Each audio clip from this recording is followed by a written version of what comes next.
Good evening and welcome to the May 19th Naperville City Council meeting. Roll call. Worley, Here. Gibson, Here. Holzhauer, Here. Jane, Kelly, Here. McBroom, Here. Syed, Yep. White, Here. Wilson. Here. Please rise and join me in the Pledge of Allegiance.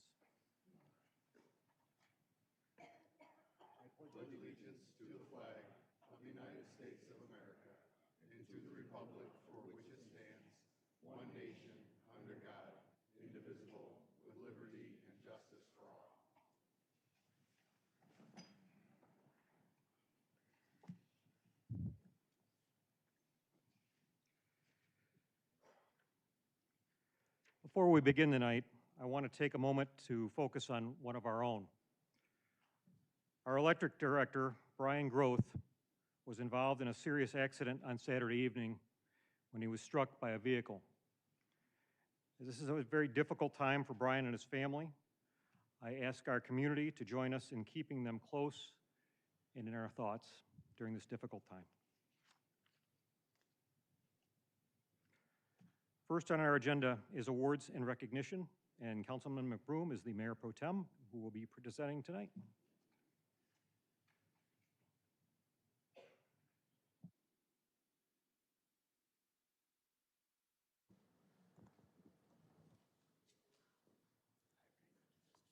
Yes. All right.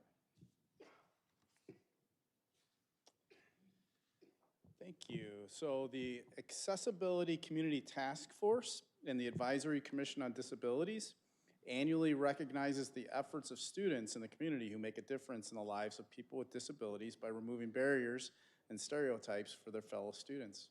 All of tonight's awards recipients were nominated by teachers and administrators from Community Unit District 203 and Indian Prairie School District 204.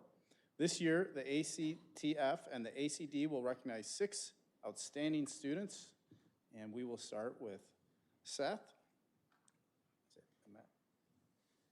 Emma Gutz? Emma Gutson.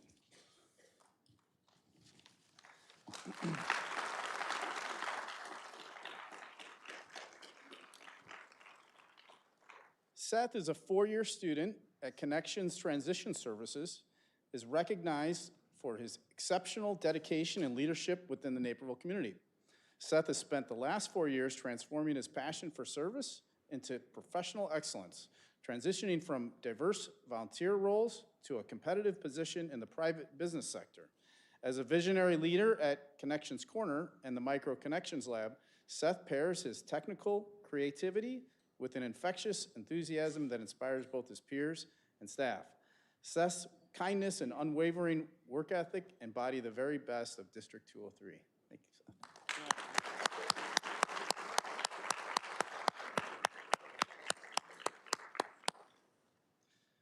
Next, if we can have Dia Gupta come up.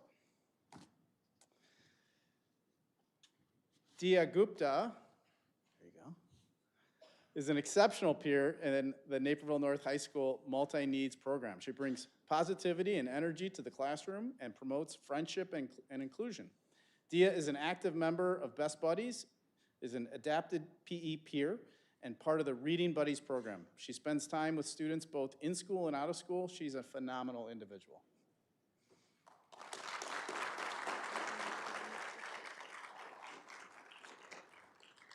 Next up, Joshua Haynes. Joshua Haynes is recognized for his remarkable transformation and exemplary service within the Adapted Physical Education program at Waubonsie Valley High School. After beginning his journey as a student navigating his own challenges, Joshua has flourished in his senior year as a dedicated peer partner. He now stands as a pillar of leadership, using his competitive spirit to uplift others rather than just himself. He exhibits exemplary contributions to his peer partner activities, marked by tremendous personal growth, effective leadership, and a positive, encouraging presence that inspires others to participate and succeed.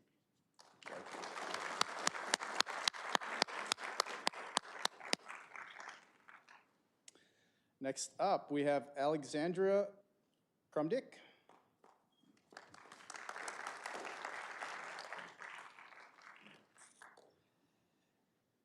As a dedicated Best Buddies president and adapted PE leader, Lexi has been an exemplary force for inclusion at Naperville North High School. She goes above and beyond to advocate for students with disabilities, ensuring every individual feels a true sense of belonging in our school and community. She plans events and spends time with her Best Buddies friends and attends Best Buddies leadership conferences. Lexi's commitment to fostering a welcoming environment makes her an outstanding role model who will undoubtedly continue to make a positive impact in the future.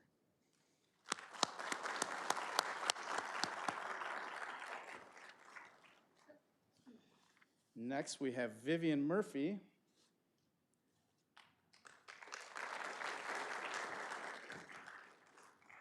Vivian, a senior at Naperville Central High School, is an extraordinary leader whose commitment to students with special needs is rooted in deep empathy and personal passion.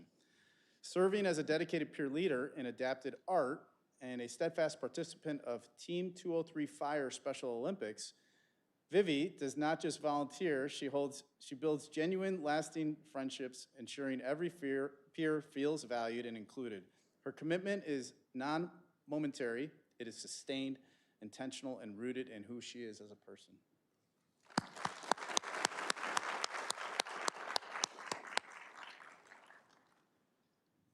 And last but not least, we have Finnegan O'Toole.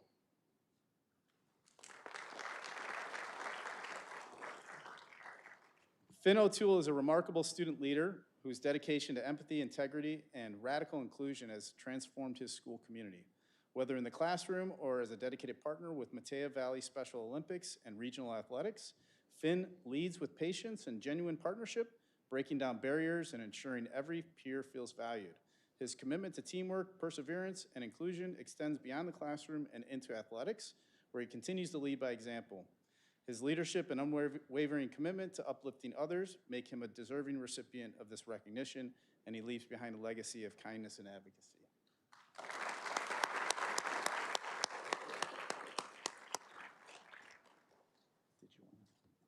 Okay. Well, thank you very much and congratulations. Sure.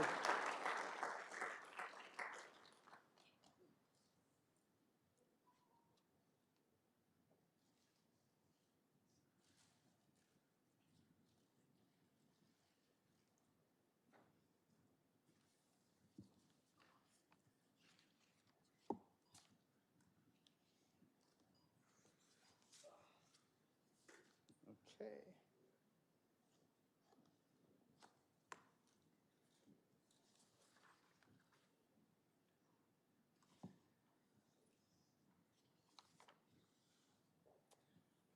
All right.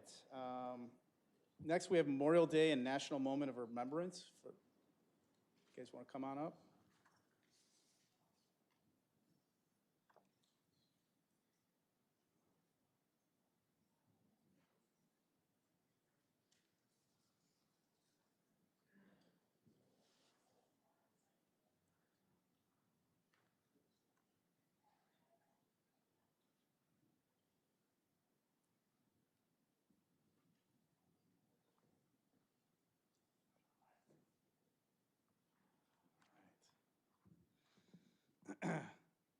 Memorial Day National Moment of Remembrance, May 25th, 2026. Whereas Memorial Day each year serves as a solemn reminder of the scourge of war and its bitter aftermath of sorrow. And whereas our men and women in uniform have sacrificed their lives to maintain the security of our great nation and the liberties we hold dear. And whereas the United States Congress in a joint resolution approved May 11th, 1950, provided that Memorial Day should be set aside as a day of prayer for permanent peace, and whereas the Judd Kendall VFW Post 3873, the American Legion Post 43, and the dedicated volunteers of the Naperville Memorial Day Parade will hold memorial observances on May 25th, 2026, in honor of those who have given the ultimate sacrifice to our nation. And whereas residents are invited to pause in an act of national unity for 1 minute of silence at 3 p.m. as part of the National Moment of Remembrance. Now, therefore, I, Scott Worley, Mayor of City Naperville, do hereby proclaim May 25th, 2026 as Memorial Day and National Moment of Remembrance in the City of Naperville.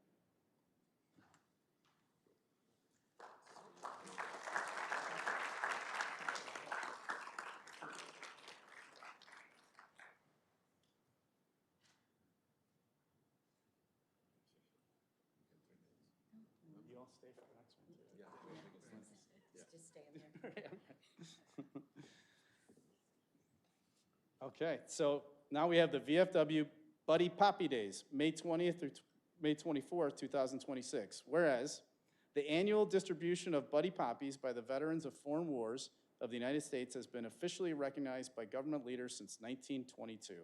And whereas the VFW Buddy Poppies are assembled by disabled veterans, and the proceeds of this worthy fundraising campaign are used exclusively for the benefit of veterans and their families.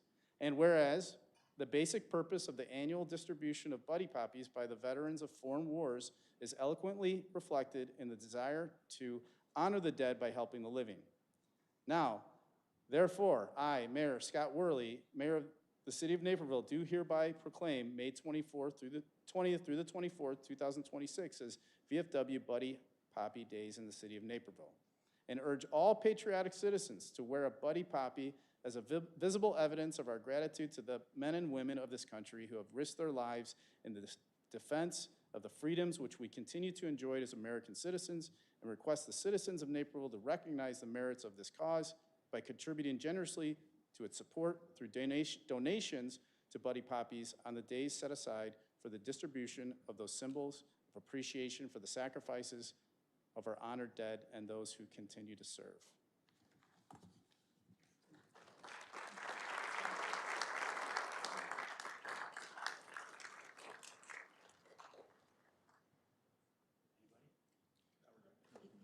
Do you want to say anything? Do you want to say anything about that? Can if you want to. I don't need to say anything. Bob Colby, the Poppy Chairman for the VFW Post. I'd like to first start off with saying how grateful we are for the tremendous and support we get as veterans from the city government, and the citizens of this great city. As you said, Poppy Day is coming up 20th through the 24th. You'll see volunteers around town, mostly at the food stores, distributing poppies. The red poppy flower has been a remembrance of those who we lost, who gave the ultimate sacrifice for over 100 years. The money we raise here helps us do the things we do all year, like sending a bus to Heinz every month, Christmas cards to the Christmas gift cards to the veterans, supporting organizations like the Midwest Shelter for Homeless Veterans, et cetera. All part of the VFW program that is remembering the dead by supporting the living. We thank you for your support.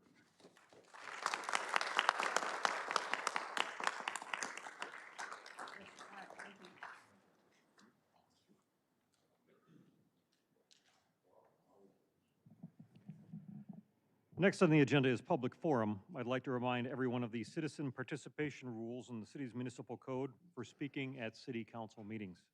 Speakers are asked to present their comments in a respectful and courteous manner. Speakers should stay on topic and be cognizant of their words. Personal attacks on council members, staff, other speakers, or members of the audience are not allowed. If inappropriate language or comments are expressed during this meeting, you will be asked immediately to stop commenting. Also, for audience members, there is no cheering and no jeering. Actions such as applauding, cheering, finger snapping, booing, or any other noises during or at the conclusion of any remarks made by any speaker are not allowed. If this occurs, you will be asked to stop immediately, and if it continues to persist, I will recess the meeting until the audience abides by the rules in our city code. No speaker should ever feel intimidated by the crowd. Audience disruption is meant to intimidate those speaking, and I will not allow it in the chambers.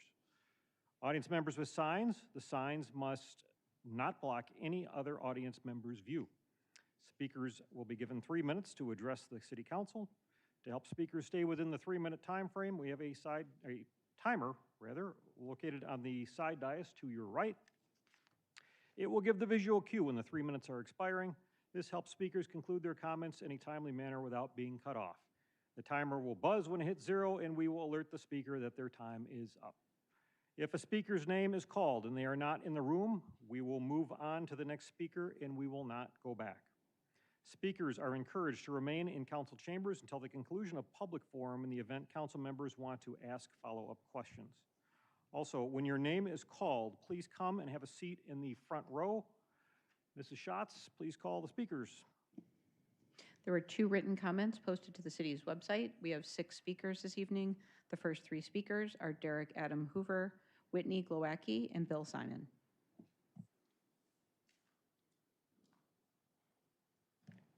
If you've heard your name called, please proceed to the front row. And you may proceed, Mr. Hoover. Morning, everyone. Evening, sorry. I'm getting back to you about what we spoke about a couple months ago about my request for an amendment to the e-bike law. I've gotten little to no conversation back from any of the senators that are sponsoring the bill. Two of them did say they were going to set up meetings with me, and since in that time, I've heard nothing back from any of them. I've been sending 2 to 3 emails a week to all their offices. Most recently, Janet Yang-Rohr's office reached out to Michelle Paul, Director of the Offices of Legislative Affairs. She's now been in almost daily contact with me, telling me that the time has passed for this, that because the senators didn't get back to me, they've chosen to listen to other municipalities and based their decision on what other municipalities have done. When I brought to her attention what we were trying to pass and what this board unanimously accepted, and the way it was written by Mr. DeSanto, I forwarded that along to everyone involved.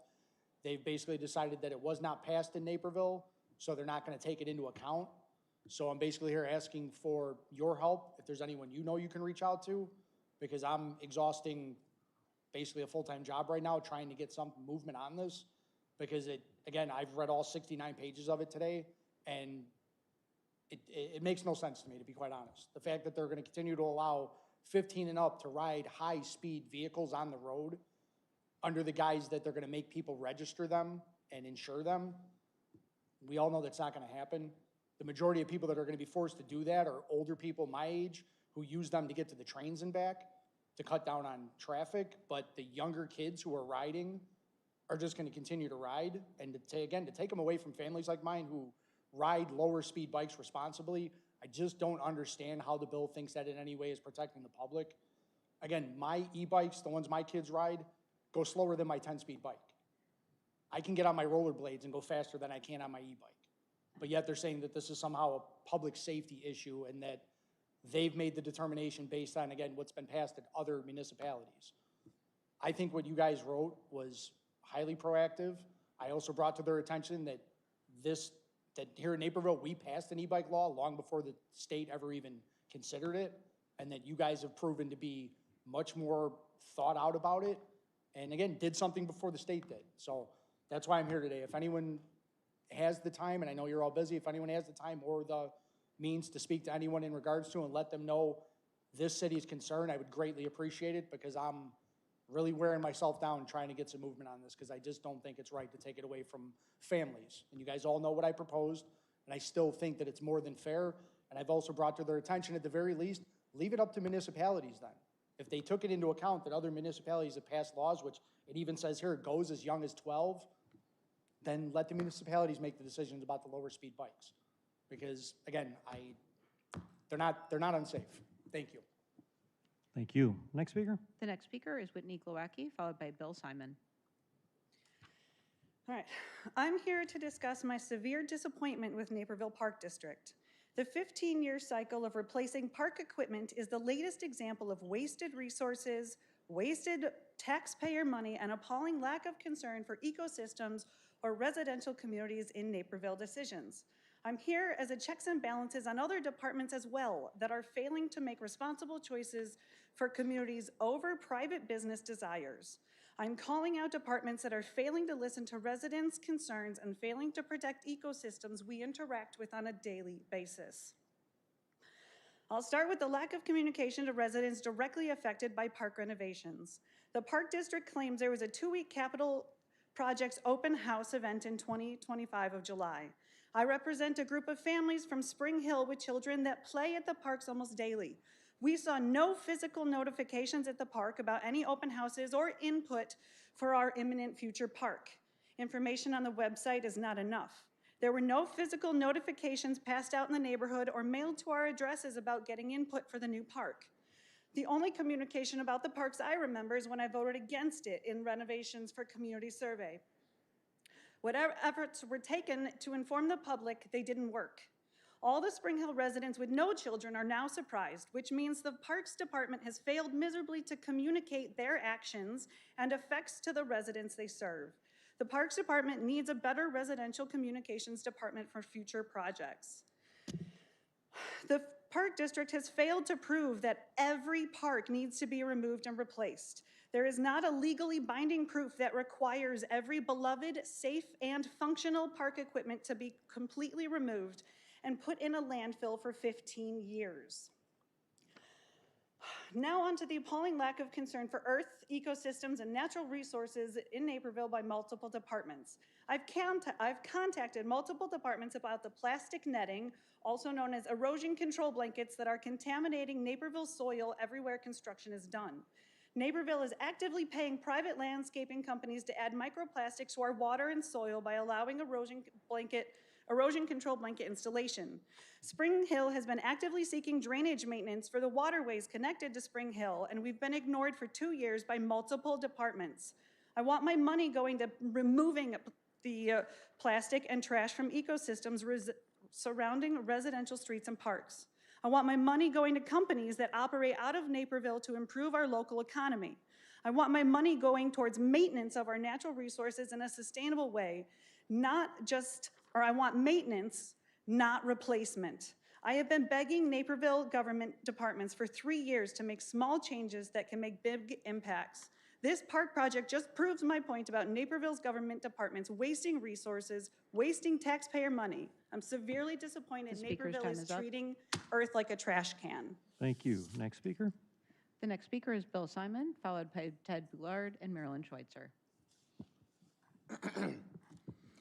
Good morning, Mr. Mayor and City Council. My name is Bill Simon, and I'm speaking for Naperville Preservation, Inc. As you will recall, I highlighted at the last meeting that May is National Historic Preservation Month. Also, in honor of the month, we're highlighting another accomplishment, the publication of Progress Through Preservation, which Naperville Preservation, Inc. prepared after extensive research and in-person meetings with most of you. You received a digital copy earlier this month, and a hard copy was mailed to you in the past few days, so you should all have this. The document compares Naperville's preservation efforts with 30 other communities, outlining the relative number of local landmarks and historic districts. It is a fortunate coincidence that also on tonight's agenda is a discussion about the workload in the city's planning office. Some cities' planning departments include at least one full-time preservation planner. Some other cities have planners who spend half their time on preservation. Naperville has one planner who spends approximately 15% of their time on preservation. So please accept this report and consider how historic preservation can make Naperville an even better community. Thank you. Thank you. Next speaker. The next speaker is Ted Boulard, followed by Marilyn Schweitzer. Good evening, Mr. Mayor, City Council members, and residents of Naperville. I'm Ted Boulard, here with a couple minutes with Nest. First, I'd like to give a quick shout out to the city's sustainability department about their wildly successful composting event held a week ago on Saturday, May 9th. Long lines of cars filled with buckets and bags and shovels, and folks showed up before and during and after posted hours at both city locations to receive free compost. Kudos go out to Midwest Compost LLC for donating compost to the city, to Groot for transporting the compost containers, and especially to Ben Mulesness and Peyton Shield for organizing, promoting, and for shoveling in support of this great event. Looking ahead, we're 2 months away from the city's next styrofoam recycling event that will take place the morning of Saturday, July 18th. Save your styrofoam and participate in the city's event to help keep this stuff out of our landfills. See the city's website for more details. Pivoting to last night's monthly community meeting, Nest hosted green builder Craig Schneider, who spoke to Batavia's Energy Audit Initiative with a presentation entitled How a Home Energy Audit Saves Money and Cuts Emissions. On June 15th, Nest will host speakers from the Citizens Utility Board, Naperville's very own Ben Mulesness, and some of Nest's climate coaches to share with you a roadmap you can use to lower your utility bills by improving your home's energy efficiency. For more information, please go to sustainnaperville.org. Thank you. Thank you. Next speaker. The next speaker is Marilyn Schweitzer, followed by Laura Leone. Okay, good evening. Property owners in Naperville should be aware of how utility work within private easements is engineered, reviewed, and carried out. Years ago, utilities routinely provided property owners with engineering plans showing easement locations and excavation areas before work began. That is no longer standard practice. City staff says they cannot require utility companies to share plans even when work affects private property. They also state that the city conducts only a very limited review and that applicants and their design professionals are responsible for the accuracy and integrity of the application materials they submit. As a result, applications may proceed without accurate easement information or even a plat of survey. Engineering diagrams can contain significant inaccuracies. This is particularly problematic because some engineering diagrams are now being generated using AI and unreliable source materials such as Google Maps. One plan we obtained showed 2 buildings and 2 addresses on our parcel where only one exists and no marked easements.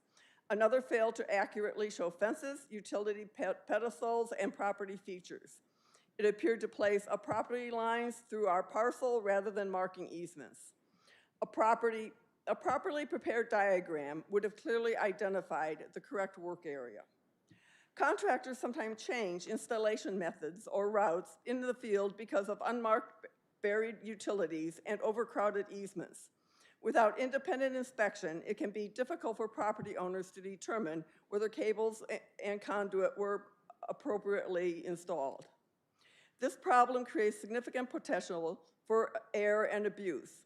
Property owners should independently verify that utility work affecting their property is accurate, properly located, and fully restored. I recommend to photograph areas as soon as you become aware that utility work may appear on or near your property. Insist on obtaining engineering plans from the utility or Naperville Code Enforcement. Compare those plans with your property survey to confirm easement locations. Photograph bore pits and disturbed areas before they are covered and restored. Report concerns to both the utility and the city. Ensure all disturbed areas are properly and promptly restored. Thank you. Thank you. Next speaker. The final speaker is Laura Leone. Good evening.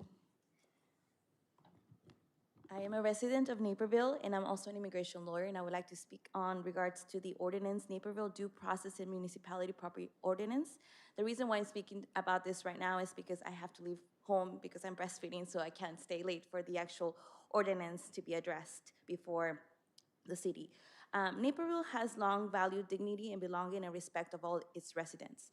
This ordinance affirms the city's commitment to constitutional protections guaranteed under the 1st, 4th, and 14th Amendment, including due process. The 14th Amendment specifically applies the protections of the Federal Bill of Rights to the states and local governments. Be reminded that the 10th Amendment states the power not delegated to the United States by its Constitution, nor forbidden to it by it to the states, are reserved to the states, respectively to the people. This means that if the Constitution does not specifically give a power to the federal government, it does not forbid states from exercising it. The states can create and enforce its own laws in those areas. This includes licensing, education, family law, and sometimes criminal law matters. Local governments can create laws and policies like zoning rules, local policing policies, business permits, curfews, and municipality codes as long as they do not conflict with state law or federal law. As such, this ordinance, Naperville Due Process Municipality Property Ordinance number 26-0614, it does not interfere with federal law, and it respects federal law. It's very important to clarify the use of city property. The ordinance clarifies that the city-owned property should not be designated as a staging area for civil immigration enforcement activities. This is about the city's authority to use its own property and resources. Sometimes municipalities have the authority to manage. Additionally, the ordinance does not override federal law or interfere with federal law immigration enforcement. It explicitly allows access with valid judicial warrant or court orders if presented to ensure compliance with federal and state laws. This ordinance does not interfere with federal law or federal government or its laws. Rather, this ordinance provides its agents of the federal government and state authorities to use city-owned property. We cannot allow federal agents to show up in our communities without properly requesting permission to use such public spaces. We need to ensure that the residents of Naperville are protected, including our immigrant community, like myself.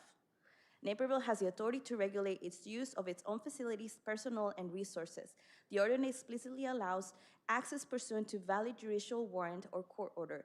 The ordinance operates within its constitutional boundaries while respecting federal law. Thank you. Thank you. Any more speakers? Our next item is council public forum. As a reminder per the code, council members have 3 minutes to speak during public forum, can speak up to 2 times. Do any council members have an item for public forum? I want to address Ms. Glowacki, I believe is the correct pronunciation, regarding her concerns regarding the Park District. You know, obviously the city doesn't have any oversight over the Park District replacement cycle of their equipment, but with regard to your other concern and erosion control mats and those being plastic, I think that's something that we can certainly look at and investigate. And I know factually there is other means and best management practices out there for accomplishing that same task. So I'd certainly like to hear from our professional staff in the future what options are currently being utilized and allowed, and if there's anything that we can do to accommodate that. Councilman White. Thank you, Mayor. Wanted to address the Build Act that has been discussed. So I'm not just going to read this. Recently, some members of the council took to social media to discuss the Build Act. It's a proposal intended to address housing shortages across Illinois. While I appreciate the state's effort to address housing affordability, I do not believe a one-size-fits-all mandate from Springfield is the right solution for Naperville.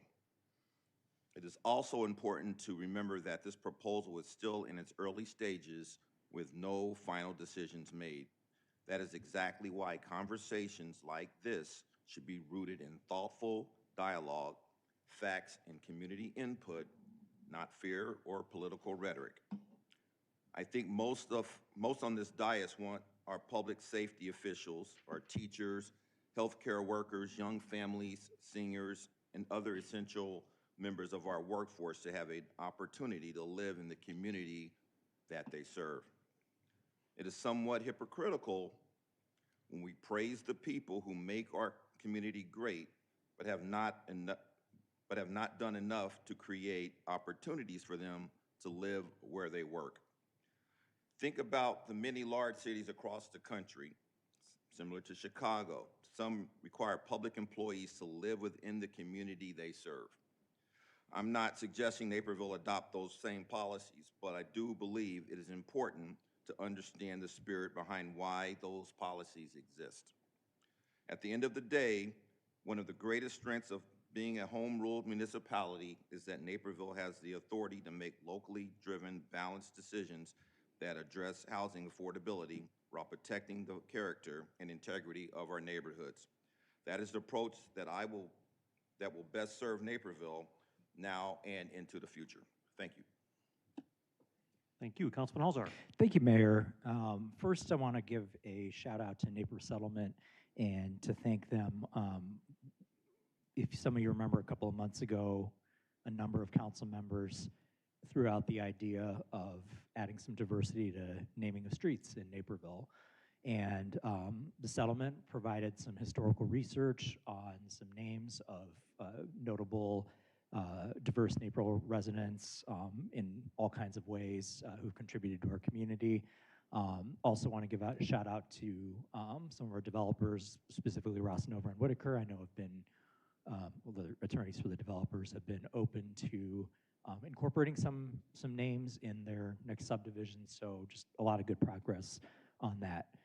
Another thing, just wanted to bring up with regard to both Napier Settlement and the Riverwalk. As many of you know, the Riverwalk has a 2031 master plan.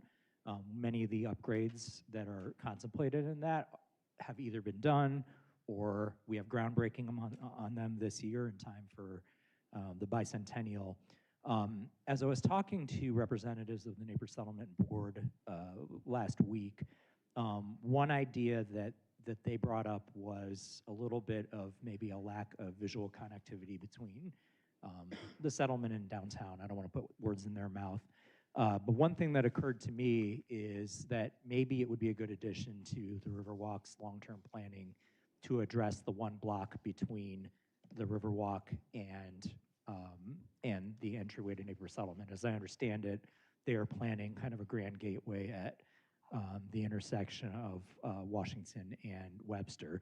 So just to put that out into the universe, that would be right on this side of the building.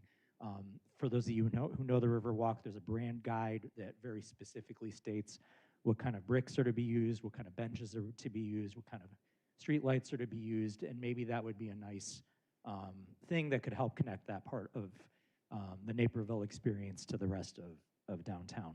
Final thing I wanted to comment on is I saw a really interesting article today. So there's a suburb of Boston called Framingham, and there is a pilot program out there where you can now check into a flight at Logan International Airport in Framingham. So you can go to a suburban facility. There's TSA guards there. There's gate check facility, bag check facilities. Basically, you clear TSA in Framingham, you get on a secure bus, and it has access into the airfield and delivers you gate side at Logan Airport. So this actually isn't that far-fetched an idea. The same charter company that runs that service in Framingham also runs services outside of Chicago. So you can fly on American Airlines and actually get checked all the way through to South Bend or to Rockford on a bus, same charter company that's running with this pilot program in Massachusetts. It's a little different the way it's run out of Chicago. Right now, those charter buses go to airport facilities, but we are doing some discussion about potentially I-88 corridor study tonight. As I was reading this, I thought, wow, wouldn't it be great if you could check your bags out of Naperville directly, maybe right at the Naperville Road exit on I-88. The big thing, though, is to get a pilot program like that, I think it will take action from government. We're not going to just get a pilot program because they choose us. So I sent an email to Naperville Development Partnership, sent an email to staff, hope it's something they'll look into, because I just think that would be the greatest thing if you could, frankly, check your flight all the way through to Naperville. Thank you, Mayor. Thank you. Our next item is consent agenda. May I have a motion to use the omnibus method to approve the consent agenda? Councilman White. I move to use the omnibus method to approve the consent agenda. Councilman Kelly. Second, Kelly. All those in favor say aye. Aye. Opposed? Motion passes 9-0. May I have a motion to approve the consent agenda? I move to approve the consent agenda. Second, Kelly. Mrs. Schatz, please read the consent agenda. Approval of the April cash disbursements for a total of $45,554,928.77. Approval of the May 5th, 2026 regular City Council meeting minutes.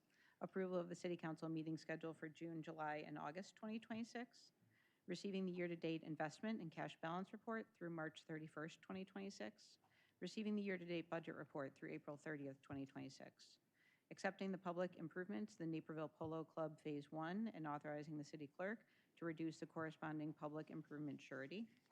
Approval of the award of the cooperative procurement for bucket truck replacement unit 516 to Alltech Industries for an amount not to exceed $226,850. Approval of the award of the bid for pipe fitting, plumbing, and mechanical services to Dame Mechanical Industries for an amount not to exceed $567,980 for 1-year term. Approval of the award of change order number 2 to the contract for West Waterworks and Pass 15E improvements to Dame Mechanical Industries for an additional 91 days. Approval of the award of change order number 2 to the contract for office supplies, operating supplies, and small equipment to Amazon for an amount not to exceed $200,000. Approval of the award of change order number 5 to the contract for Harris Radio System Maintenance Agreement to L3 Harris Corporation for an amount not to exceed $53,526, plus any additional as-needed cost as defined in Section C and D of the addendum and for an additional 1-month term. Passing the ordinance approving an amendment to the City of Naperville 2025 annual budget in the amount of $3,074,800. Passing the ordinance approving variances for a private gym and lacrosse training facility for the property located at 655 North Washington Street. Waiving the first reading and passing the ordinance amending Section 1-8B-4 of the Naperville Municipal Code regarding ambulance and emergency response services billing. And waiving the first reading and passing the ordinance to establish two-way stop control at the intersection of Bigfoot Lane, Bel Air Court, and Zanger Avenue. We have a motion and a second to approve the consent agenda as read. Roll call. Worley. Yes. Gibson. Aye. Holzhauer. Aye. Kelly. Aye. McBroom. Aye. Syed. Aye. White. Aye. Wilson. Aye. Motion passes 8-0, and I want to back up for the clerk and remind her that I made a mistake when I was announcing the vote totals. We have one council person that's not here, so it's 8-0 on the other ones. Thank you. Item J1. Item J1 is recommendation to concur with the petitioner, open the public hearing for the Bauer Road duplexes, and continue the case to the June 16, 2026 City Council meeting. Public hearing for the Bauer Road duplexes is now open. Anyone who wishes to speak may come forward. Seeing nobody, the public hearing will be continued until the June 16th, 2026 City Council meeting. M1. Item M1 is a recommendation to approve the award of the bid for North Central College Riverwalk Park, 430 South Washington Street, to Baumgartner Construction for an amount not to exceed $2,049,192.32 plus a 3% contingency. There is one speaker, Marilyn Schweitzer. And before the speaker begins, I will be recusing due to a perceived conflict of interest on this item. Thank you. And Mayor Pro Tem McBroom will be proceeding with the meeting.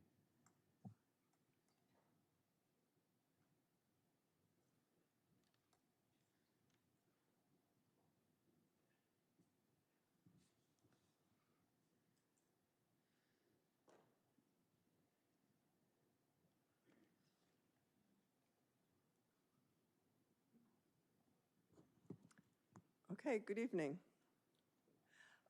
So I realize that the City, Park District, and North Central College will all benefit from this project. The property has been an eyesore for more than 2 decades, half of that time while being owned by the college.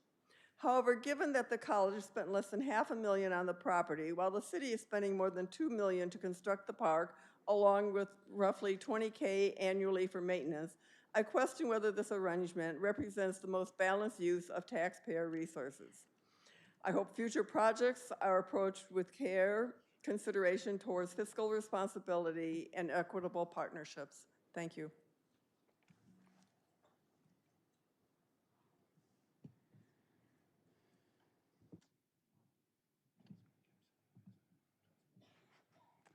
Councilman Gibson, I'll entertain a motion on M1. Oh, actually, I have some comments, please. Oh, comments first, discussion. Thank you. I'd just like to say your points are well taken, Marilyn. I asked quite a few questions pertaining to this item in the Q&A, and it's my understanding that there were ordinances in 2016 and 2022 that commit us to the work in this park. I do think the park is a huge improvement over what is there now and what many of us remember has been there in the past, and I'm really grateful. I think it looked beautiful, and also for the accessibility of this new park, but I did have some of the same concerns you had, Marilyn. So I did clarify, and in the Q&A, and actually if staff could just verify that North Central will be covering the cost of their sign and the historical elements, whereas we're covering the cost of the park.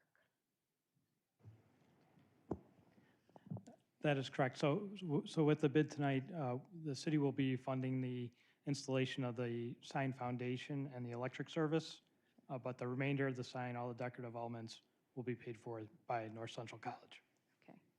Okay, thank you. So again, this item, I believe, is tied to existing ordinances, but I appreciate the verification from staff that any branding or historical monuments or notes are done by North Central and not the taxpayers. So, thank you. See no further discussion. Now we'll entertain a motion for M1. I move to approve the award of bid 26015 North Central College Riverwalk Park, 430 South Washington Street to Baumgartner Construction Incorporated for an amount not to exceed $2,049,192.32 plus a 3% contingency. Second, Kelly. Roll call. Gibson. Aye. Holzhauer. Aye. Kelly. Aye. McBroom. Aye. Syed. Aye. White. Aye. Wilson. Aye. Motion carries 7-0.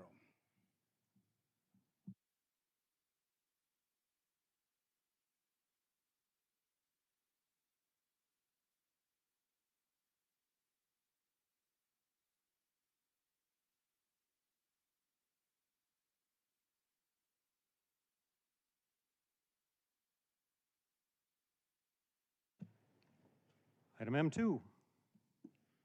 Item M2 is a recommendation to approve the award of the bid for the 2026 lead water service replacement program to Trine Construction Corporation for an amount not to exceed $3,393,800 plus a 3% contingency. Councilman White. I move to approve the award of bid 25-253 2026 lead water service replacement program to Trine Construction Corporation for an amount not to exceed $3,393,800 plus a 3% contingency. Councilman Kelly. Second, Kelly. We have a motion and a second on M2. Roll call. Holzhauer. Aye. Kelly. Aye. McBroom. Aye. Syed. Aye. White. Aye. Wilson. Aye. Worley. Yes. Gibson. Aye. Motion passes 8-0. Next item. Item O1 is recommendation to authorize the city manager to increase the 2026 personnel headcount and hire 2 full-time medical billing representatives in the fire department. Councilman White.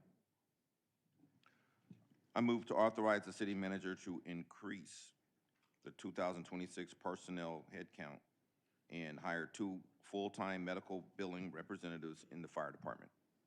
Second, Kelly. We have a motion and a second on O1. Discussion, Councilman McBroom.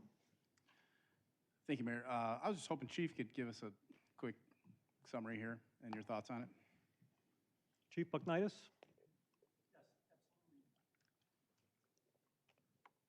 Mark Pucknitis, Fire Chief. Be happy to answer those questions and anything else that you may have regarding this. This is a really great opportunity for us in the city of Naperville, especially in the fire department, to be a unique situation in handling our own billing for emergency medical services that we have. First thing I want to point out, and I want everybody that is listening to understand, is that there is no person that lives in Naperville that is going to have to pay any out-of-pocket costs for emergency medical services billing now, nor has there been in the past.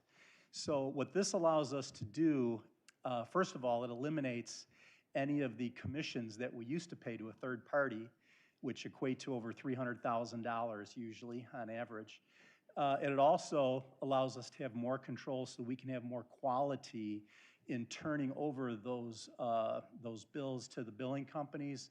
I'm sorry, not to the billing companies, but to Medicare, Medicaid, and also the other payer mixes that we have, the insurance companies and things like that. It's a very timely process, and we feel that we have the expertise to do that internally, and we're hiring the 2 billers along with our medical billing specialists that we already have on board to make that happen.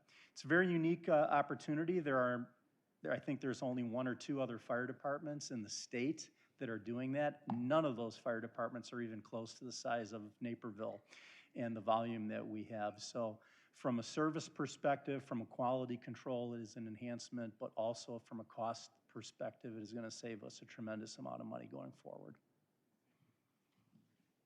Thanks, Chief. Any other discussion? All right, we have a motion and a second on 01. Roll call. Kelly. Aye. McBroom. Aye. Syed. Aye. White. Aye. Wilson. Aye. Worley. Yes. Gibson. Aye. Holzhauer. Aye. Motion passes 8-0. Item 02. Item 02 is a recommendation to receive the Special Events and Community Arts Grant Fund presentation and reach consensus on modifications to the SECA Policy and Procedures Manual prior to the presentation by the Community Services Team. We have one written comment that was posted to the website and 2 speakers. The first speaker is Judith Broadhead, followed by Marilyn Schweitzer.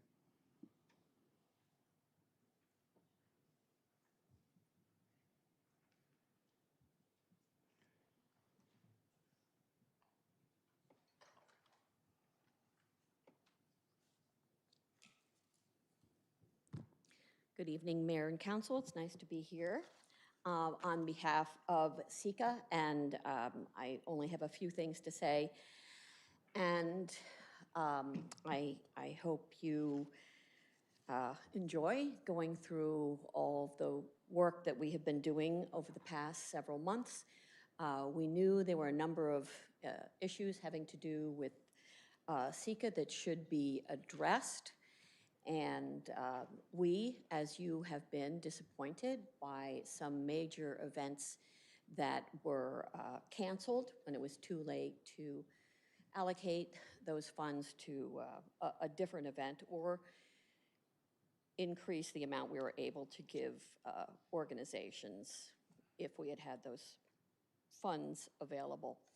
So something that we talked about and decided was that if you want to think about the one thing that pulls all the different kinds of SECA projects together, since they're so different, anything from the last fling to a big parade to a mural, as you see on the side of the Children's Museum, to other art around town, to a theater project of some kind, a musical presentation, an ethnic celebration. What brings all of those things together?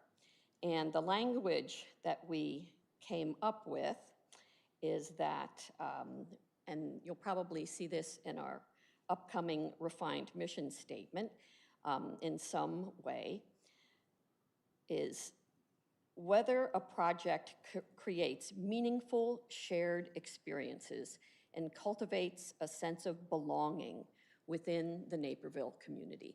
So that's what we're looking for, in addition to all of the hoops that we want people to jump through and all of the standards that we want them to follow, that this is the point of SECA. You have a lot to look at, and we look forward to your response to it. Thank you. Thank you. Next speaker. The next speaker is Marilyn Schweitzer. Good evening. Page 401 of the 2026 city budget shows 2 SECA entries, the grant program and city obligations. City obligations receives slightly more funding than grants. Combined, SECA receives 35% of the food and beverage tax. However, there is limited public-facing information regarding SECA obligations. The Special Events and Community Arts Program webpage does not even reference them. And understanding this portion of the program requires reviewing prior City Council meetings on Legistar. My understanding was that the City Council request to review SECA policies and procedures would include both grants and obligations. It appears that the review has primarily focused only on grants. Given the size and scope of the overall program, meaning grants and obligations, I believe a comprehensive review of both components is important to ensure transparency and effective oversight. Regarding the decision matrix on tonight's agenda, I offer the following comments. First, I support authorizing staff to explore and formalize an approach to fund Memorial Day Parade as a city obligation. Second, any change in program scope should include appropriate public notification, for example, through a manager's memorandum rather than simply a Friday confidential. Third, I support establishing a formal policy expectation that grant-funded initiatives move forward self-sustainably over time.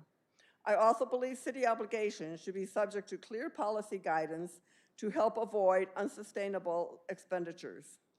I recommend pursuing both options for parade safety, implementing a standardized route, and exploring the purchase of anti-vehicle barriers. I also suggest considering their use at other large public events such as Last Fling and Irish Fest. Thank you for your consideration. Thank you. We have a presentation from our professional staff, Community Services Director Markotis. We're ready when you are. Good evening, Mayor Worley and members of the City Council. I'm Melanie Markortis, Director of Community Services, and I'm joined tonight by Jake Fiedler, Special Events Coordinator. Tonight, we're presenting an overview of the Special Events and Community Arts Program. Over the past 20 years, this program has become an established part of the city's support for special events and cultural programming. This discussion is intended to provide context on how the program has evolved, highlight what it currently supports, and outline potential refinements for Council's consideration as we look ahead. Good evening. I am Jake Fiedler, Special Events Coordinator with the City of Naperville. Before we get into policy details, I want to take a moment to zoom out because it's easy to get lost in the details and forget the broader impact of this program. SECA is the engine behind what makes Naperville special events feel like Naperville. The parades, the cultural festivals that bring thousands of people to Naperville, the public art people walk past on their lunch break. These are not random, they are investments. And SECA is how we make that happen. Tonight, we're going to strengthen that engine. This is a policy briefing, a direction-setting session for program year 2027. We're going to be efficient, we're going to be clear, and we're going to make sure you have everything you need to move forward with confidence.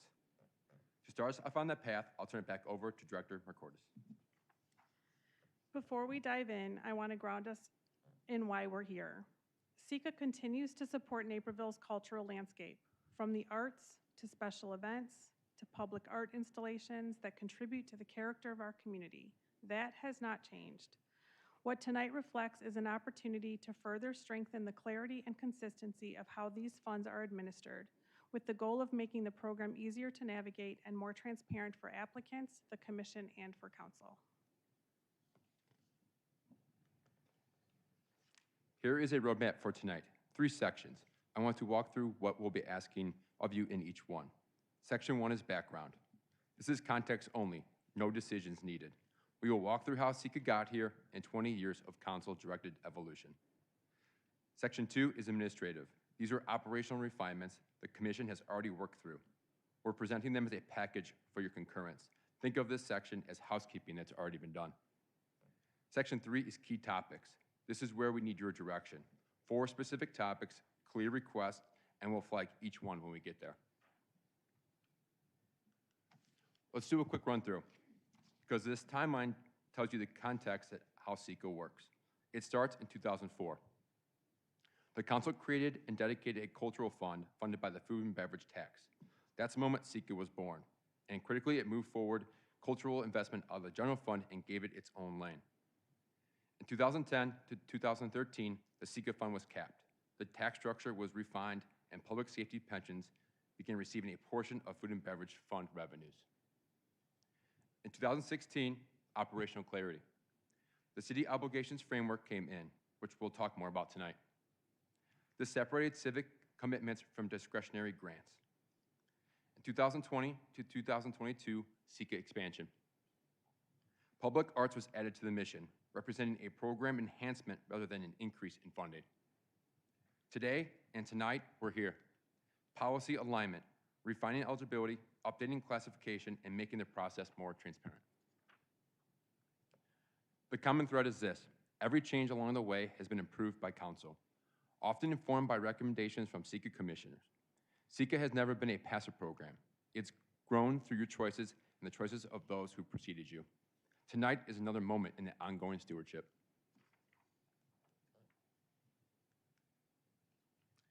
Before we go any further, I want to make sure we're all anchored in the same fiscal reality, because it shapes every decision we'll make here tonight. Total food and beverage tax revenue projected for 2026 is almost $7 million.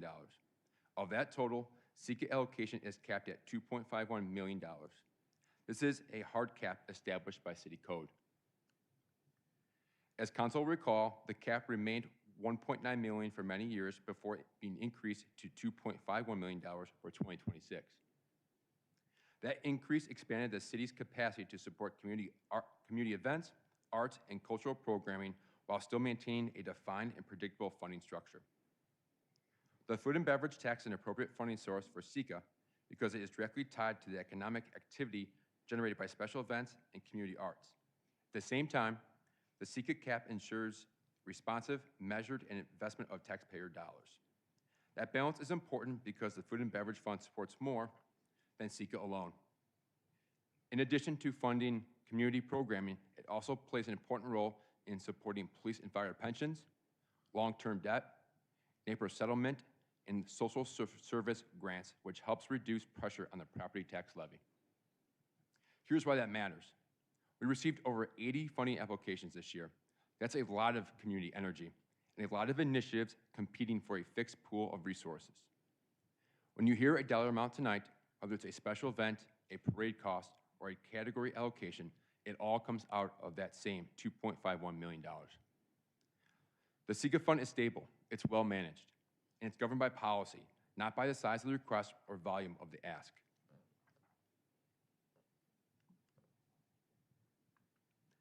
Now let's talk about how funding decisions are actually get made, because this is the core of the entire process. 3 pillars drive every single funding recommendation: operational excellence, fiscal discipline, and community impact. These aren't new. They've been their framework for years. What tonight's updates do is make them more visible and more consistently applied. Operational excellence is about an organization what they can deliver: event quality, experienced organizers, a mission that aligns with what SECA is here to do. Can you execute? Have you before? So that we stay grounded in our core purpose, it's important to revisit the SECA mission statement: to assist the city in further special events and artistic cultural experiences that support an inclusive community that values diversity for Naperville and its visitors. Each SECA application is measured to this standard and ensure we're investing in experiences that reflect our city's values. Fiscal discipline is about financial health, strong management, diverse revenue sources, a plan for long-term solvency. We're stewards of public dollars. We need to know the investment is sound. And community impact is about Naperville. Does this event serve the community? Who attends? Is there a real commitment to diversity and accessibility? These criteria apply to every applicant, everyone, regardless of how long they've been with us, how large the event is, or how well known it is in the community. Consistency is what makes this process fair. I also want to mention that the Commission explored implementing a formal scoring system. However, given the wide range of programs supported by SECA, it has been challenging to develop a method that is both fair and equitable. As a result, the Commission agreed to continue to review applications based on overall strength of each proposal using these 3 pillars. What we are building instead is a criteria-anchored judgment, clear standards consistently applied with documented reasoning. I believe that serves our community better. At this point, I'd like to transition to Director Markotis, who will guide us through our administrative topics for tonight.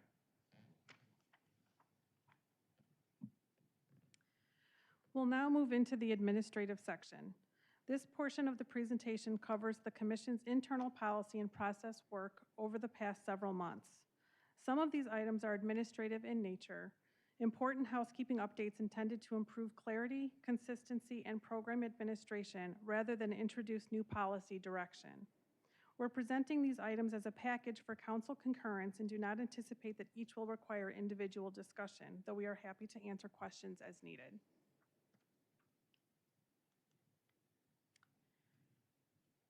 The commission has identified 4 specific administrative updates, and I'd like to walk through each briefly. First, an additional review meeting has been added after the November public applicant session.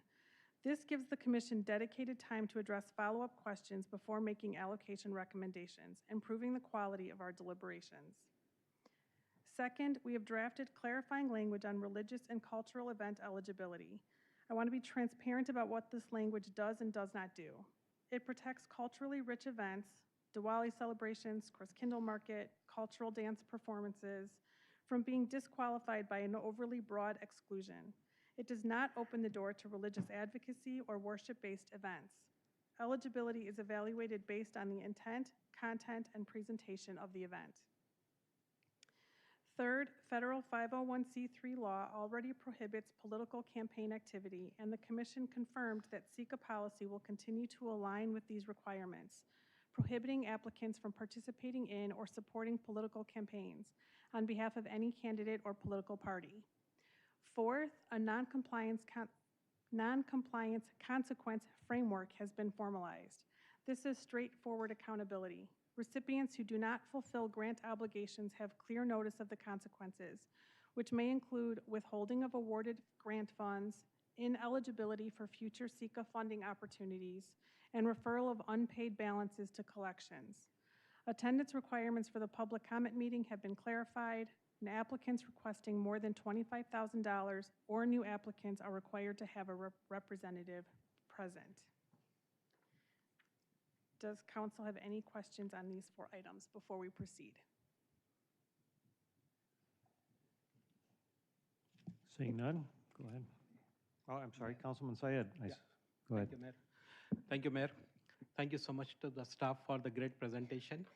And I want to give a shout out to the staff as well as to the commission for working so hard for all the applications. We get almost like around 100 applications, and then this commission shortlist 80, 85 applications and work on those things. And friends, it takes a lot of time, takes a lot of research work before approving or before presenting to the city council members. So I just wanted to give a shout out and appreciate all the commissioners and the staff who has been working for all of us. And recently I have attended some of the events, and I have seen firsthand information how amazing these events are. On the weekend, I was there at a gentleman's bike rally. Around 100 bikes were there, and I could see so many families coming together on that day early in the morning at 10 o'clock, enjoying the bike. Small kids were there, families, and also getting a lot of business to local downtown businesses. I saw a lot of people, those who came for that, they were getting into coffee shops, having their breakfast. A lot of things were happening there. So thank you so much for doing that. I have also attended an Asian Heritage Month cultural event, and I was amazed to see some 300, 400 people coming together again on an afternoon on a Sunday. And I saw the diversity on the stage as well as in the crowd was amazing. I always share my thoughts that, when you buy a flower, red flower, yellow, or any other color, it looks great. But when you have multiple color flowers, that looks amazing.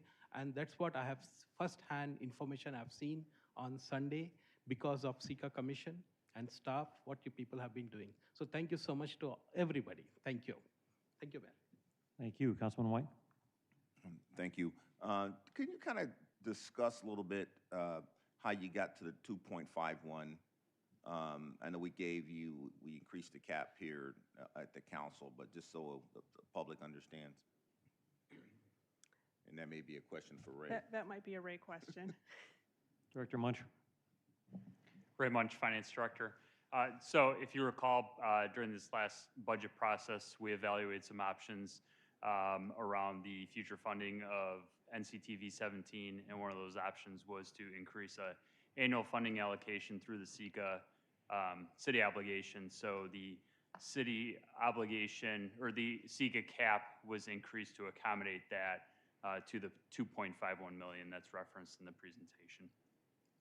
Anya, I asked the questions. I'm curious. I noticed I just did the math. It's about 36% of the overall food and beverage.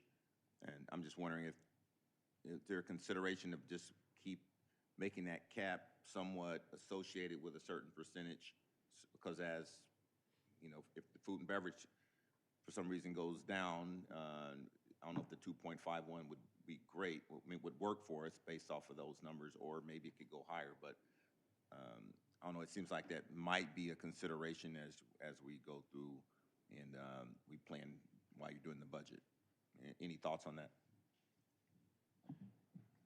So the funding level is absolutely a policy decision for the council. The SECA cap includes an annual escalator of 2% or the annual CPI increase, whichever is less. In terms of the balance between SECA funding and non-SECA uses in the food and beverage funds, certainly we've reached a point where the other uses outweigh the amount that goes to SECA. Those are important uses. It's additional funding to police and fire pensions. It's drawing down our debt service requirements, social service grants, things of that nature. If we found ourselves in a position where food and beverage tax was declining significantly, which outside of 2020, we've never experienced that, I think we would be in a position where we could reevaluate those uses and the various percentages. But based on the history, we don't see a scenario in which that is likely to play out. Thanks for the analysis. Thank you. Councilman McBroom. Thank you, Mayor. Going back to your timeline, I was hoping to get kind of some more breadth of history on the program, kind of help us guide us on how the program's evolved. Specifically, I was curious, I don't think that the program started with city obligations being a part of the grants. I could be wrong on that. That's just been something has been said, and maybe it's assumed, but would you be able to pinpoint, was there a time where the city only offered city services and not obligations, and did that change at some point?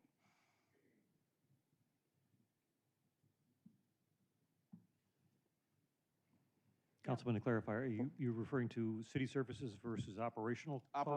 Operational, I'm sorry. That's, remove obligations. Next question is about obligations, so yeah. Oh, so you're asking between yeah. city services and operations? And operations, yes. That's a good question. I don't know the answer to that. As far as I know, I think it's we've looked at city services and operations for quite a while now. I don't know that there's ever been a delineation between when that started. We can look at that and get back to you. And then just my other comment on Marilyn's comments tonight about the city obligations. That wasn't what we directed staff to do. I felt like that, I think you're right, there should be a bigger conversation there. Just from a point of transparency, I'm just searching around on the city website. If a resident were to say, well, over half of that food and beverage or half of that allocation goes to obligations, it's not real easy to find out. I'm sure Director Munch could rattle off what those obligations are for. I mean, we added quite a bit more for NCTV this past year, I know, but I would ask that those allocation, it's pretty easy to find who was allocated for the grant applications, but it's not, it's almost like a separate website. So, anyway, I do think we should have that discussion at some point, but that isn't the direction that we gave staff. I think we're exclusively talking about the grant process. So, Mr. Krieger, you had some information? Sure, just as a little bit of history, when the SECA fund was created, or the food and beverage tax fund was created and the SECA program was initiated, it was a split of both city services as well as some operational. Probably the clearest example on the city services side would have been for city staff for RibFest, and on the operational side, it would be the dollars that went to the municipal band, just for examples. Director, can you go back to slide 8 for me?